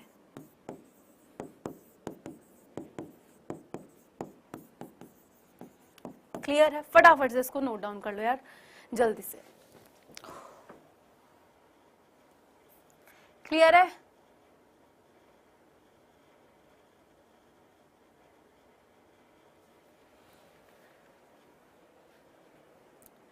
क्लियर है। चलिए तो अब ध्यान सुनो, मैंने बोला ये जो लघु बीजाणु अब क्या कर रहे हैं, ये विकास करेंगे और विकास होके ये किसमें बदलेंगे, परागकण में बदलेंगे। और परागकण क्या है बच्चा, नर युग्मकोद्भिद। और नर युग्मकोद्भिद कौन होता है, जो नर युग्मक को बनाएगा, यानी कि ये नर युग्मक को बनाएंगे, ये नर युग्मक नहीं है। तो जिस तरीके से हमने किसको, हाँ जी, हमने जिसको लघु बीजाणु को क्या बोला था, प्रारंभिक परागकण, उसी तरीके से याद रखना कि जो यहाँ पर ये जो आपके लघु बीजाणु है जब धीरे धीरे विकास करेंगे, जो परागकण में बदलेंगे, तो ये क्या है, आपके नर युग्मकोद्भिद की आपकी प्रथम कोशिका है। क्लियर है, तो याद रखना कि लघु बीजाणु नर युग्मकोद्भिद की प्रथम कोशिका है। अब यहाँ पे अब आपके पास क्या है, ये जो कोशिकाएं हैं, अब मैंने बोला यही तो आगे चल के क्या करेंगे, परागकण बनेंगे, लेकिन बनेंगे कैसे, अब वो जानना है। तो आपकी नेक्स्ट हेडिंग होगी क्या, कि लघु बीजाणु का किसमें आपका पराग कण में परिवर्धन, ठीक है। क्लियर, फटाफट से जल्दी से इसको नोट डाउन कर लो इसको, एंड अपना ये वाली जो हेडिंग है इसको फटाफट से नोट डाउन।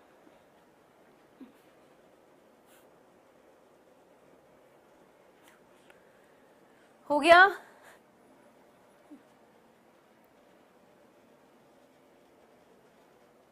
बेटा ऐप पे आप अगर आपको इंग्लिश में पढ़नी है तो बिल्कुल आप ऐप पे क्लासेस देख सकते हो। हाँ जी भाई, बिल्कुल हो जाएगा। 2023 में जितने ही बच्चे बोर्ड एग्जाम देने जा रहे हैं क्लास 12 का, मैं यही बोल रही हूँ, अगर आप रेगुलर अपनी क्लासेस को देख रहे हो, आपका एग्जाम तक आते आते बहुत अच्छे से रिवीजन हो जाएगा, ठीक है। क्लास 11-12 को इसीलिए बोला जाता है कि स्टार्टिंग से पढ़ो। इवन क्लास 11-12 ही नहीं, हर बोर्ड के बच्चे को ये बोला जाता है कि प्लीज स्टार्टिंग से पढ़ो, सिर्फ लास्ट के 2-3 मंथ के ऊपर भरोसे पे मत रहो कि लास्ट में करेंगे 2-3 महीने पे, वो हमें भरोसा नहीं रहना है भाई उस पे, ठीक है। स्टार्टिंग से अगर आप पढ़ेंगे, बिल्कुल एक एक पॉइंट को, एक एक टॉपिक अच्छे से पढ़ोगे, एक चैप्टर को अच्छे से कंप्लीट करोगे, तो जब लास्ट के 2-3 मंथ्स बचेंगे आपको उस टाइम सब आता होगा, सिर्फ आपका बचेगा रिवीजन का। आप में से बहुत सारे बच्चे हैं कि ऐसे हैं अभी जो रिवीजन कर रहे हैं, लेकिन बहुत सारे ऐसे हैं जो शायद पहली बार ही पढ़ रहे हैं इन टॉपिक्स को, है ना। और फिर क्या बोलते हैं कि अरे यार मतलब ठीक है बाद में कर लेंगे, अरे मैम ठीक से पढ़ाओ ना, मैम पूरा डिटेल में पढ़ाओ ना, मैम तो भगा रही हो कोर्स को। फिर ये बोलते लास्ट में, ये लाइन किसकी होती है, जो स्टार्टिंग से नहीं पढ़ता है, क्योंकि अब उस बच्चे ने पूरे साल तो पढ़ा नहीं है, उसको यही नहीं पता कि पुष्प क्या होता है, तो उसकी संरचना तो तब पता होगी। तो जो ये लास्ट में आके जो ये बच्चे बोलते हैं ना कि अरे मैम तेजी से भगाओ, मैम डिटेल में पढ़ाओ, मैम स्टार्टिंग से पढ़ाओ, आपने तो जल्दी खत्म कर दिया। बेटा पूरा साल था, पूरे साल तो तू पढ़ा नहीं, अब तुझे याद आ रहा है 2 महीने पहले एग्जाम के, है ना। तो ये वही बच्चे बोलते हैं, लेकिन जिसने पढ़ा होता है उसको सब्र होता है, उसको पता होता है कि क्या चल रहा है क्या नहीं चल रहा है। नोट्स बनाने में कुछ प्रॉब्लम नहीं होती है कि यादव, अगर आप डेली क्लासेस को देख रहे हो, जिस सीरीज में आप पढ़ रहे हो बस उसी सीरीज में उन पॉइंट्स को लिखते चलो। बट ट्राई करना कि जब आप नोट्स बना रहे हो, दो तरीके से नोट्स बनते हैं, एक डिटेल होते हैं क्योंकि जब आप एग्जाम में लिख कर आते हैं वहां वो आपको हेल्प करते हैं, शॉर्ट नोट्स होते हैं आपको चीजों को याद रखने में हेल्प करते हैं। एग्जाम में अगर आप एक फॉर एग्जाम्पल एक टॉपिक आपका चल रहा है, आपको उसके लिखना है उसके बारे में, शॉर्ट नोट्स क्या करेंगे, आपको पता हो कि भाई नेक्स्ट पॉइंट ये था यार, नेक्स्ट पॉइंट ये था, है ना। लेकिन अगर मैं बात कर रही हूँ आपसे किसकी की डिटेल में, तो डिटेल वाले नोट्स आपको हेल्प करेंगे किसमें, पॉइंट्स को लिखने में। तो ये दोनों नोट्स स्टार्टिंग से साथ में बनाए जाते हैं, ठीक, क्लियर। अब हमने बोला अब हम जानेंगे क्या कि लघु बीजाणु का पराग कण में परिवर्धन यानी कि विकास आखिर कैसे होगा। ये हमारे पास कोशिका थी, भाई ले लो इस कोशिका को, ये रही कोशिका, ठीक।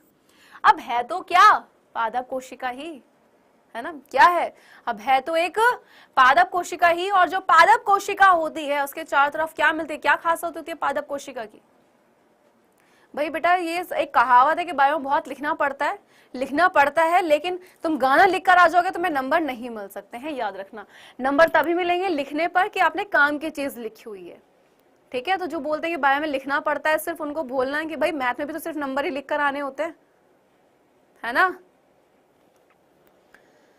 चलिए, और ऐसे लिखने से अगर काम चल जाता तो शायद आज हर कोई डॉक्टर हो जाता, है ना। फिर नॉलेज किस बात की चाहिए होती। चलिए जल्दी से बताइए, पादप जो कोशिका होती है उसकी क्या खासियत होती है, बताइए क्या होती है खासियत, एक पादप कोशिका की क्या खासियत है।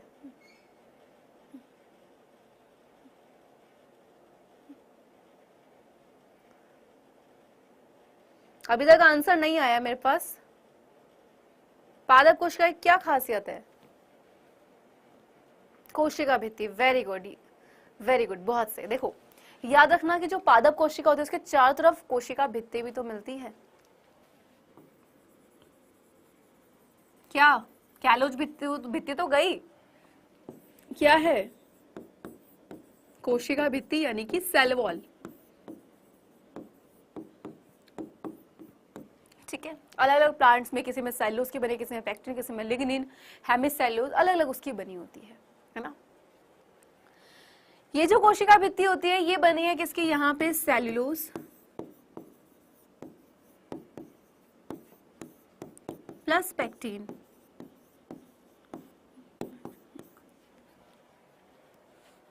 ठीक है। अब ये जो कोशिका है, अब वापस से यहाँ पे क्या होगा, वापस से होगा यहाँ पर आपका कोशिका विभाजन, ठीक। इसको एक बार फटाफट से नोट डाउन करो एंड देन मैं आपसे पूछने वाली हूं कुछ क्वेश्चन, तो प्लीज जल्दी से, जल्दी जल्दी, हो गया। तो भाई यहां पे हम लोगों ने देखा कि भाई कोशिका विभाजन होगा।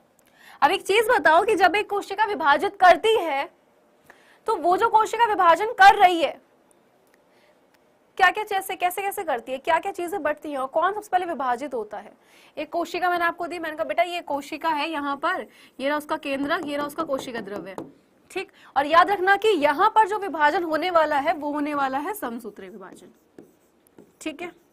फिलहाल समसूत्री को हम अलग रखते हैं। अभी सिर्फ मुझे इतना बताओ कि अगर आपके पास ये जो एक कोशिका है, इस कोशिका ये क्या करने वाली है, विभाजन करने वाली है। तो सबसे पहले इसमें क्या विभाजित होगा, हाँ जी बताओ,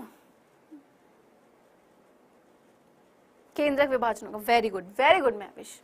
सबसे पहले याद रखना कि जब एक कोशिका विभाजित होती है तो सबसे पहले बढ़ता है केंद्रक उसका, ठीक। केंद्रक के बाद बढ़ता है कोशिका द्रव्य और फिर जाके जो एक कोशिका होती है वो विभाजित होती है और नई कोशिकाओं को बनाती है। तो सबसे पहले जब आपका यानी कि सबसे पहले अगर हम बात कर रहे हैं कि एक कोशिका की एक जो कोशिका है उसमें सबसे पहले कौन बटेगा, ये केंद्रक बटेगा। यानी कि एक कोशिका में कितने केंद्रक हो जाएंगे भाई, 2 केंद्रक हो जाएंगे, यानी कि केंद्रक हो चुका है, बट गया केंद्रक भाई। अब वहीं पर वो जो कोशिका है, मैंने क्या बोला कि अब कोशिका द्रव्य भी तो बटेगा, तो अब यहाँ पे ये कोशिका द्रव्य बटना भी स्टार्ट होगा और फिर जाके कहीं क्या बनेंगी, कोशिका नई बनेंगी। ठीक, क्लियर है? ठीक है। अब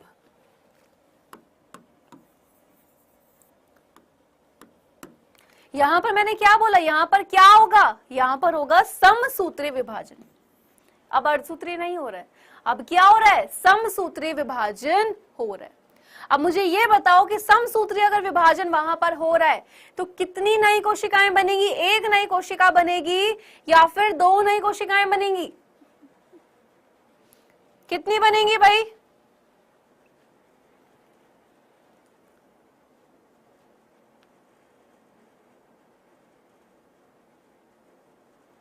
वेरी गुड, कितनी? दो।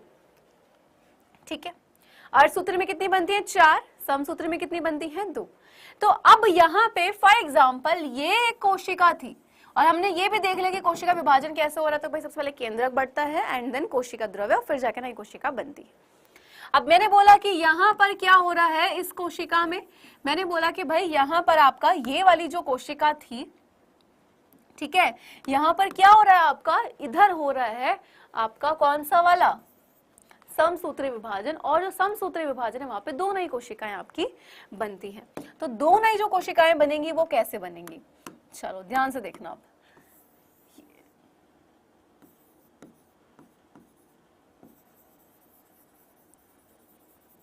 ठीक, एक एक स्ट्रक्चर क्लियर है आपको। मैंने बोला कौन सा विभाजन हुआ, समसूत्री विभाजन। लेकिन आपको यहाँ पे एक चीज याद रखनी है, अब क्या कि ब्रैकेट में लिखेंगे ऊपर कि विभाजन तो हुआ लेकिन विभाजन कैसा हुआ, असमान हुआ। कैसा हुआ, विभाजन असमान, यानी कि विभाजन तो हुआ और हुआ कौन सा, समसूत्र, यानी कि दो नई कोशिकाएं तो बनेंगी लेकिन विभाजन जो हुआ है वो असमान हुआ, यानी कि एक तो कोशिका छोटी होगी और एक कोशिका बड़ी होगी, यानी कि विभाजन असमान हुआ।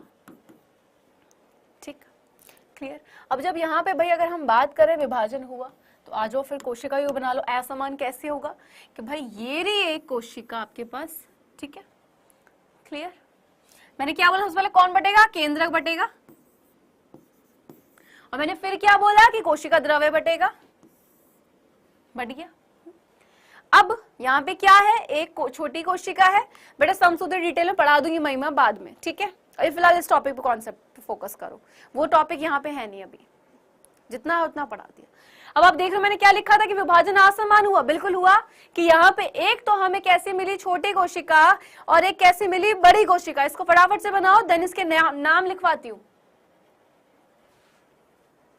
हाँ जी, लिखा? कैसी है, एक आपकी कैसी कोशिका है, छोटी कोशिका है, ठीक। ये जो छोटी कोशिका है इसका नाम क्या है, इसको हम बोलते हैं बेटा जनन कोशिका,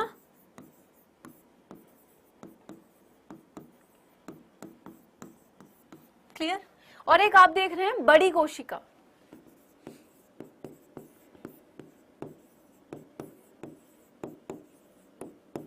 क्लियर? इसको हम क्या बोलते हैं, इसको हम लोग बोलते हैं कायिक कोशिका,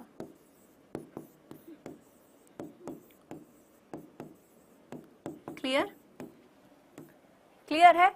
और केंद्रक को क्या बोलेंगे, इसको, यानी कि हमने कोशिका को क्या बोला, ये छोटी कोशिका जिसको बोला जनन कोशिका, और ये जो है ये हमने बोला क्या, हाँ जी, क्या, बड़ी कोशिका यानी कि कायिक कोशिका। वैसे ही इसके केंद्र को हम बोल देते हैं जनन केंद्रक, ठीक, और इसके केंद्रक को हम बोल देते हैं कायिक केंद्रक।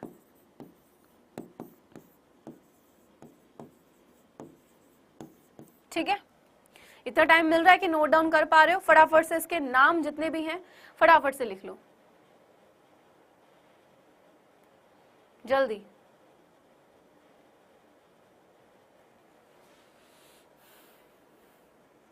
हो गया?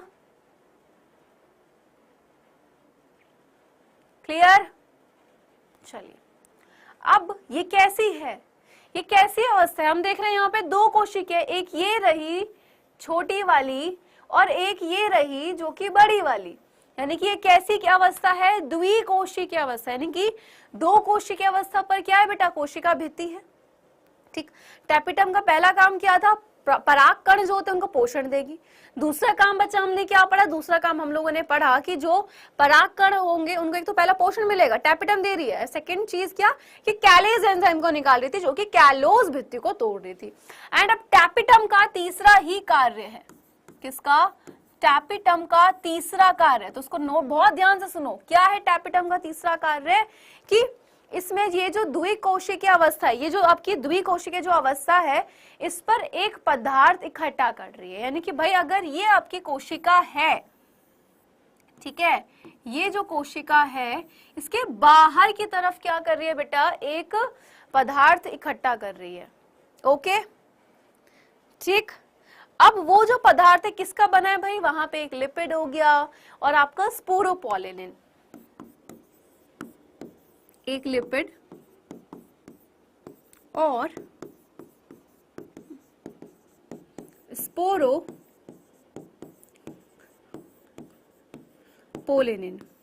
ठीक है, क्लियर? ये जो लिपिड युक्त जो पदार्थ है, यानी कि ये जो भित्ति है, ठीक है, क्लियर? ये जो आपकी भित्ति है, ये यानी कि भाई ये कोशिका थी। अभी ध्यान सुनना, भित्ति को छोड़ो, कोशिका भित्ति को छोड़ो अभी। ठीक, ये जो है यहाँ पर अभी भी कोशिका भित्ति हम बना नहीं रहे हैं, लेकिन है ये कोशिका है, द्विकोशिकीय अवस्था है। टैपिटम का मैंने बोला बेटा जो तीसरा काम है वो क्या है कि ये जो द्विकोशिकीय संरचना है, ठीक है, इसके अवस्था यानी कि यहाँ पे क्या करेगी? इसके बाहर, यहाँ पे इधर ये जो संरचना है इधर क्या करेगी?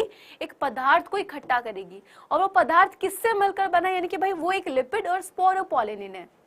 लिपिड युक्त जो पदार्थ होता है उसको हम बोल देते हैं युबिश। ठीक, ठीक है, और दोनों को मिलाकर हम क्या कह देते हैं? प्रोबिश कह देते हैं। फटाफट से बेटा इसको नोट डाउन कर लो, जल्दी से, जल्दी से। हो गया?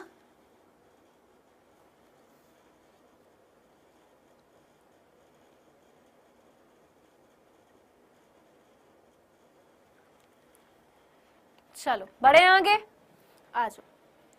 यहाँ पे अब आप एक इंपॉर्टेंट पॉइंट लिखेंगे कि 60% जो प्लांट्स होते हैं, ठीक है, यानी कि 60% से अधिक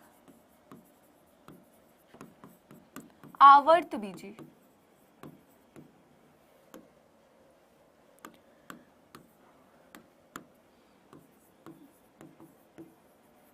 ठीक है, ये जो है यानी कि आवर्तबीजी जो पादप है उनके जो परागकण होते हैं, यानी कि आवर्तबीजी पादप के, ये इंपॉर्टेंट लाइन है, मैं वापस बोल रही हूँ, परागकण कैसे होते हैं? द्विकोशिकीय अवस्था में झड़ते या संगलित होते हैं। किसमें? आपका द्विकोशिकीय जो अवस्था है, जिस अवस्था में अभी ये है, द्विकोशिकीय अवस्था में लिख सकते हो आप यहाँ पे झड़ते, ठीक है,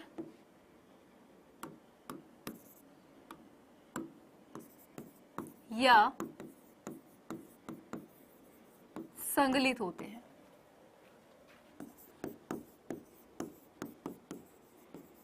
क्लियर? क्लियर? अभी बाकी बचे 40%, वो अभी पता लगेगा आगे बाकी 40% का क्या होता है। ठीक, आ जाओ अब आगे यहाँ पे नोट डाउन कर लो फटाफट से।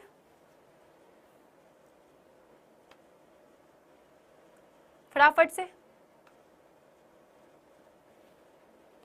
अब ध्यान से देखना, इस वाले को हमने क्या बोला था? रेड वाले को, छोटा वाला जो है जनन केंद्रक बोला था। क्या बोला था बेटा? जनन केंद्रक। ये जो जनन केंद्रक है, अब ये क्या करेगा? वापस से विभाजन, यानी कि जनन केंद्रक जो है इसके विभाजन के बाद कितने नर युग्मक बनते हैं? इसके विभाजन के बाद वहां पर बनते हैं आपके दो नर युग्मक, ठीक है। और जब ये दो नर युग्मक बन जाते हैं तब हम इसको बोलते हैं तीन कोशिकीय। अभी तक तो दो थे तो हमने क्या बोला, द्विकोशिकीय।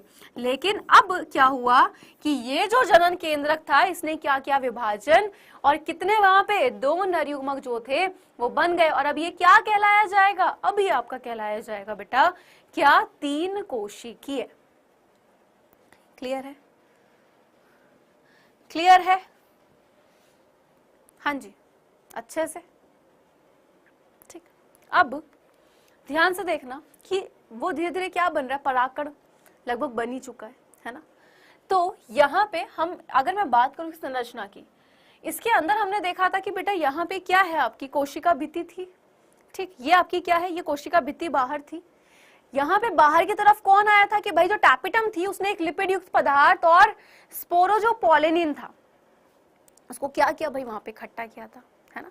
तो यहाँ पर क्या होता है कि अंदर वाली जो भित्ति होती है आपकी, इसमें ये जो अंदर वाली भित्ति है ये तो कोशिका भित्ति है, यानी कि जो परागकण है। अगर मैं बात करूं एक परागकण की संरचना की, एक परागकण ही है, परागकण की संरचना की बात करें तो यहाँ पे आपको दो तरीके से भित्ति दिखाई देती है। एक अंदर वाला होता है जिसको हम बोलते हैं अंतःचोल, और ये कोई और नहीं होती है, ये बल्कि कोशिका भित्ति ही होती है।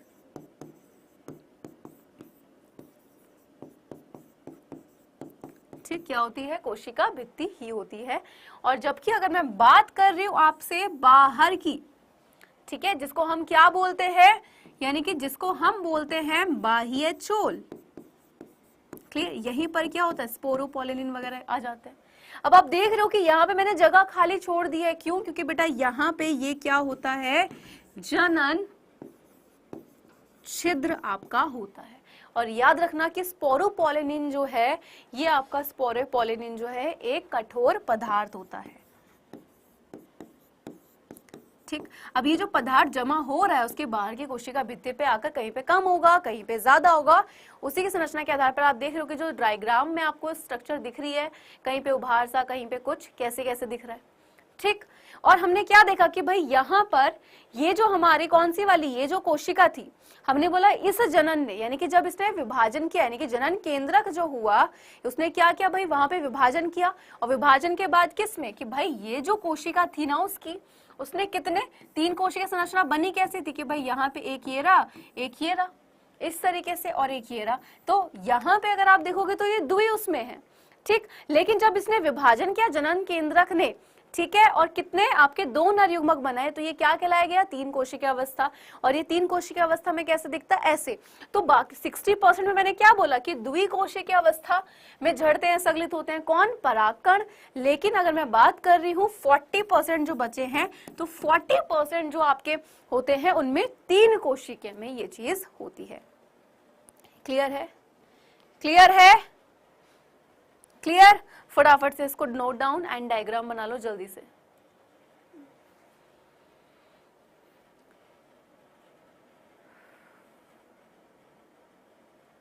हो गया। अब याद रखना कि यहाँ पे आके क्या बन चुका है, परागकण। अब याद रखना कि ये जो आपका परागकण है, ठीक है, ये जो परागकण है ये कहाँ जाता है, जो आपका मादा वाला जो वर्तिकाग्र वाला भाग है, क्योंकि हमने पूरा पुंकेसर पढ़ लिया आज की क्लास में।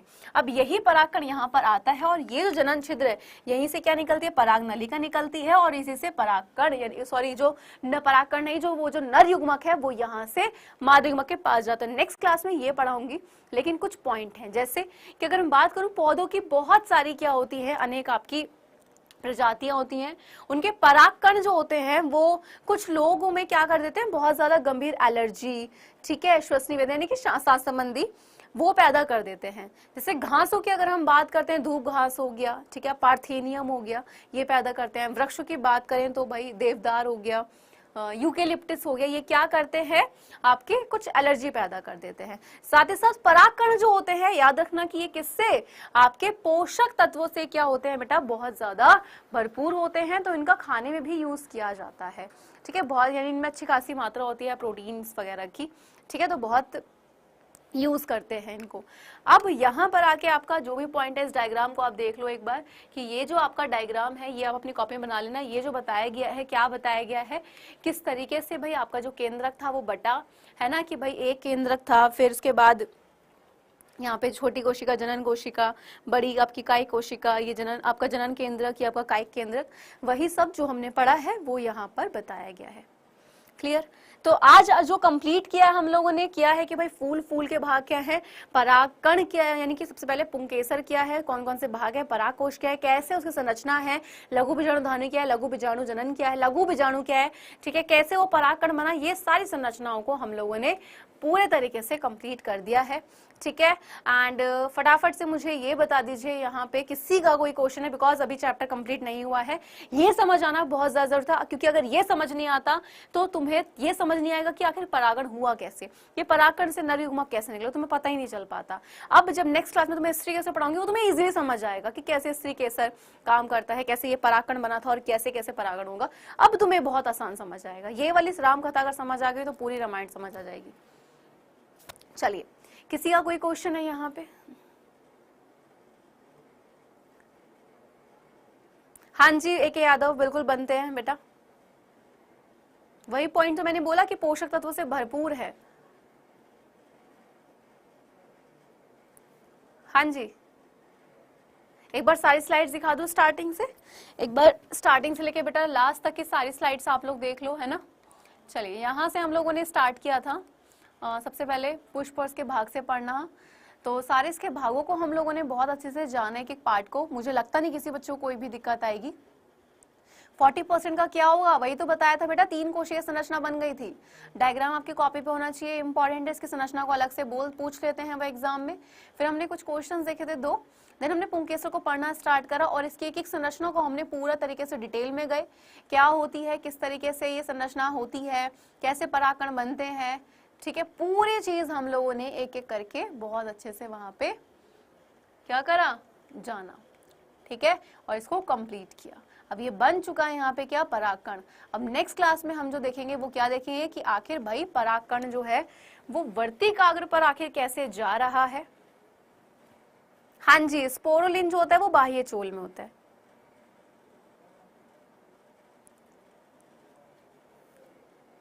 बायो तो मैं बिल्कुल कंप्लीट करा दूंगी। आप भी तो प्रॉमिस करो ना कि ठीक है मैम हम लोग भी क्लास में रहेंगे। मैं आपको नोट्स बनवाने के लिए रेडी हूँ, चाहे आपके शॉर्ट नोट जिन्होंने अब तक नहीं बनवाए हैं, लेकिन अगर आप ऐसे क्लास में बातें करोगे तो कैसे चलेगा। ठीक है, अगर मैं आपके साथ मेहनत करने के लिए रेडी हूँ, बट आपको भी तो तैयार होना पड़ेगा ना। मेहनत तैयार करने के लिए अगर बोर्ड एग्जाम में अच्छे मार्क्स लेकर आने हैं, कल को आप कहीं जॉब में भाई इंटरव्यू, आपको जॉब करनी है, अब आप गए हो इंटरव्यू देने, वो पूछ रहे 12th में कितनी परसेंटेज थी, क्या है, एक तो होंगे कि भाई जिनकी 98 हो तो सीधा बोलेंगे 98 99 सर उठा के। अब आपके उनके सामने अगर वो पूछे आप क्या बोलोगे, क्या 59 है, 60% है। शर्म आएगी बताने में, बिल्कुल आएगी। तो वो नौबत क्यों आने देनी। और 12th की परसेंटेज याद रखना हर जगह मैटर करेगी जब आप ग्रेजुएशन में एडमिशन लेंगे। प्लस आप अगर कोई गवर्नमेंट एग्जाम का फॉर्म भरते हैं तो वहां पे तो कहीं कहीं पे तो क्लियरली मेंशन होती है कि अगर आपकी इतनी परसेंटेज है तो ये आप फॉर्म फिल कर सकते हैं। तो 12th की परसेंटेज जो होती है वो बहुत ही ज्यादा मैटर करती है, मैं पहले ही बता दूं। ठीक, अभी भी देर नहीं हुई है, प्लीज डेली क्लास ले लो एंड अपने नोट्स को कंप्लीट रखो। ठीक, ऐसे नहीं करने कि आज क्लास ले नेक्स्ट डे नहीं। मैं बता दूं फ्राइडे आपकी क्लास होने वाली है, अब जो नेक्स्ट क्लास होगी तो फ्राइडे हम लोग अपनी, मैं आपकी एक्स्ट्रा क्लास फ्राइडे लूंगी ताकि ये चैप्टर कंप्लीट हो जाए इस वीक, यानी कि 2 चैप्टर आपके कंप्लीट हो जाएंगे। मानव जनन हम एक ही चैप्टर में कंप्लीट कर देंगे। ये चैप्टर बड़ा है बिकॉज एक क्लास में हो भी नहीं सकता, और अगर मैं जल्दी भगा भी देती इस चैप्टर को तो आपको कुछ समझ नहीं आता कि आखिर हुआ क्या है मैम, ये है ना। 11th क्लास को जल्दी पढ़ा दूंगी। 11th क्लास की यूट्यूब पे फिलहाल क्लास नहीं चल रही है, 11th की ऐप पर क्लास चल रही है जो कि 3 बजे चलती हैं। एंड प्लीज क्लास को शेयर एंड लाइक कर दिया करो, क्योंकि बहुत सारे बच्चे हैं जिनको नहीं पता अभी भी कि क्लासेस चल रही हैं, तो वो भी इस क्लास को ले पाए एंड उनको भी काफी हेल्प हो जाएगी। शॉर्ट नोट्स मैं तुम्हें खुद ही बनवा दूंगी, टेंशन लेने की नीड नहीं है, तुम क्लास तो लो, तुम्हें खुद से बनाने की भी नीड नहीं होगी। अगर तुम क्लास प्रॉपर लोगे नोट्स तो मैं तुम्हें खुद ही बनवा दूंगी। फिर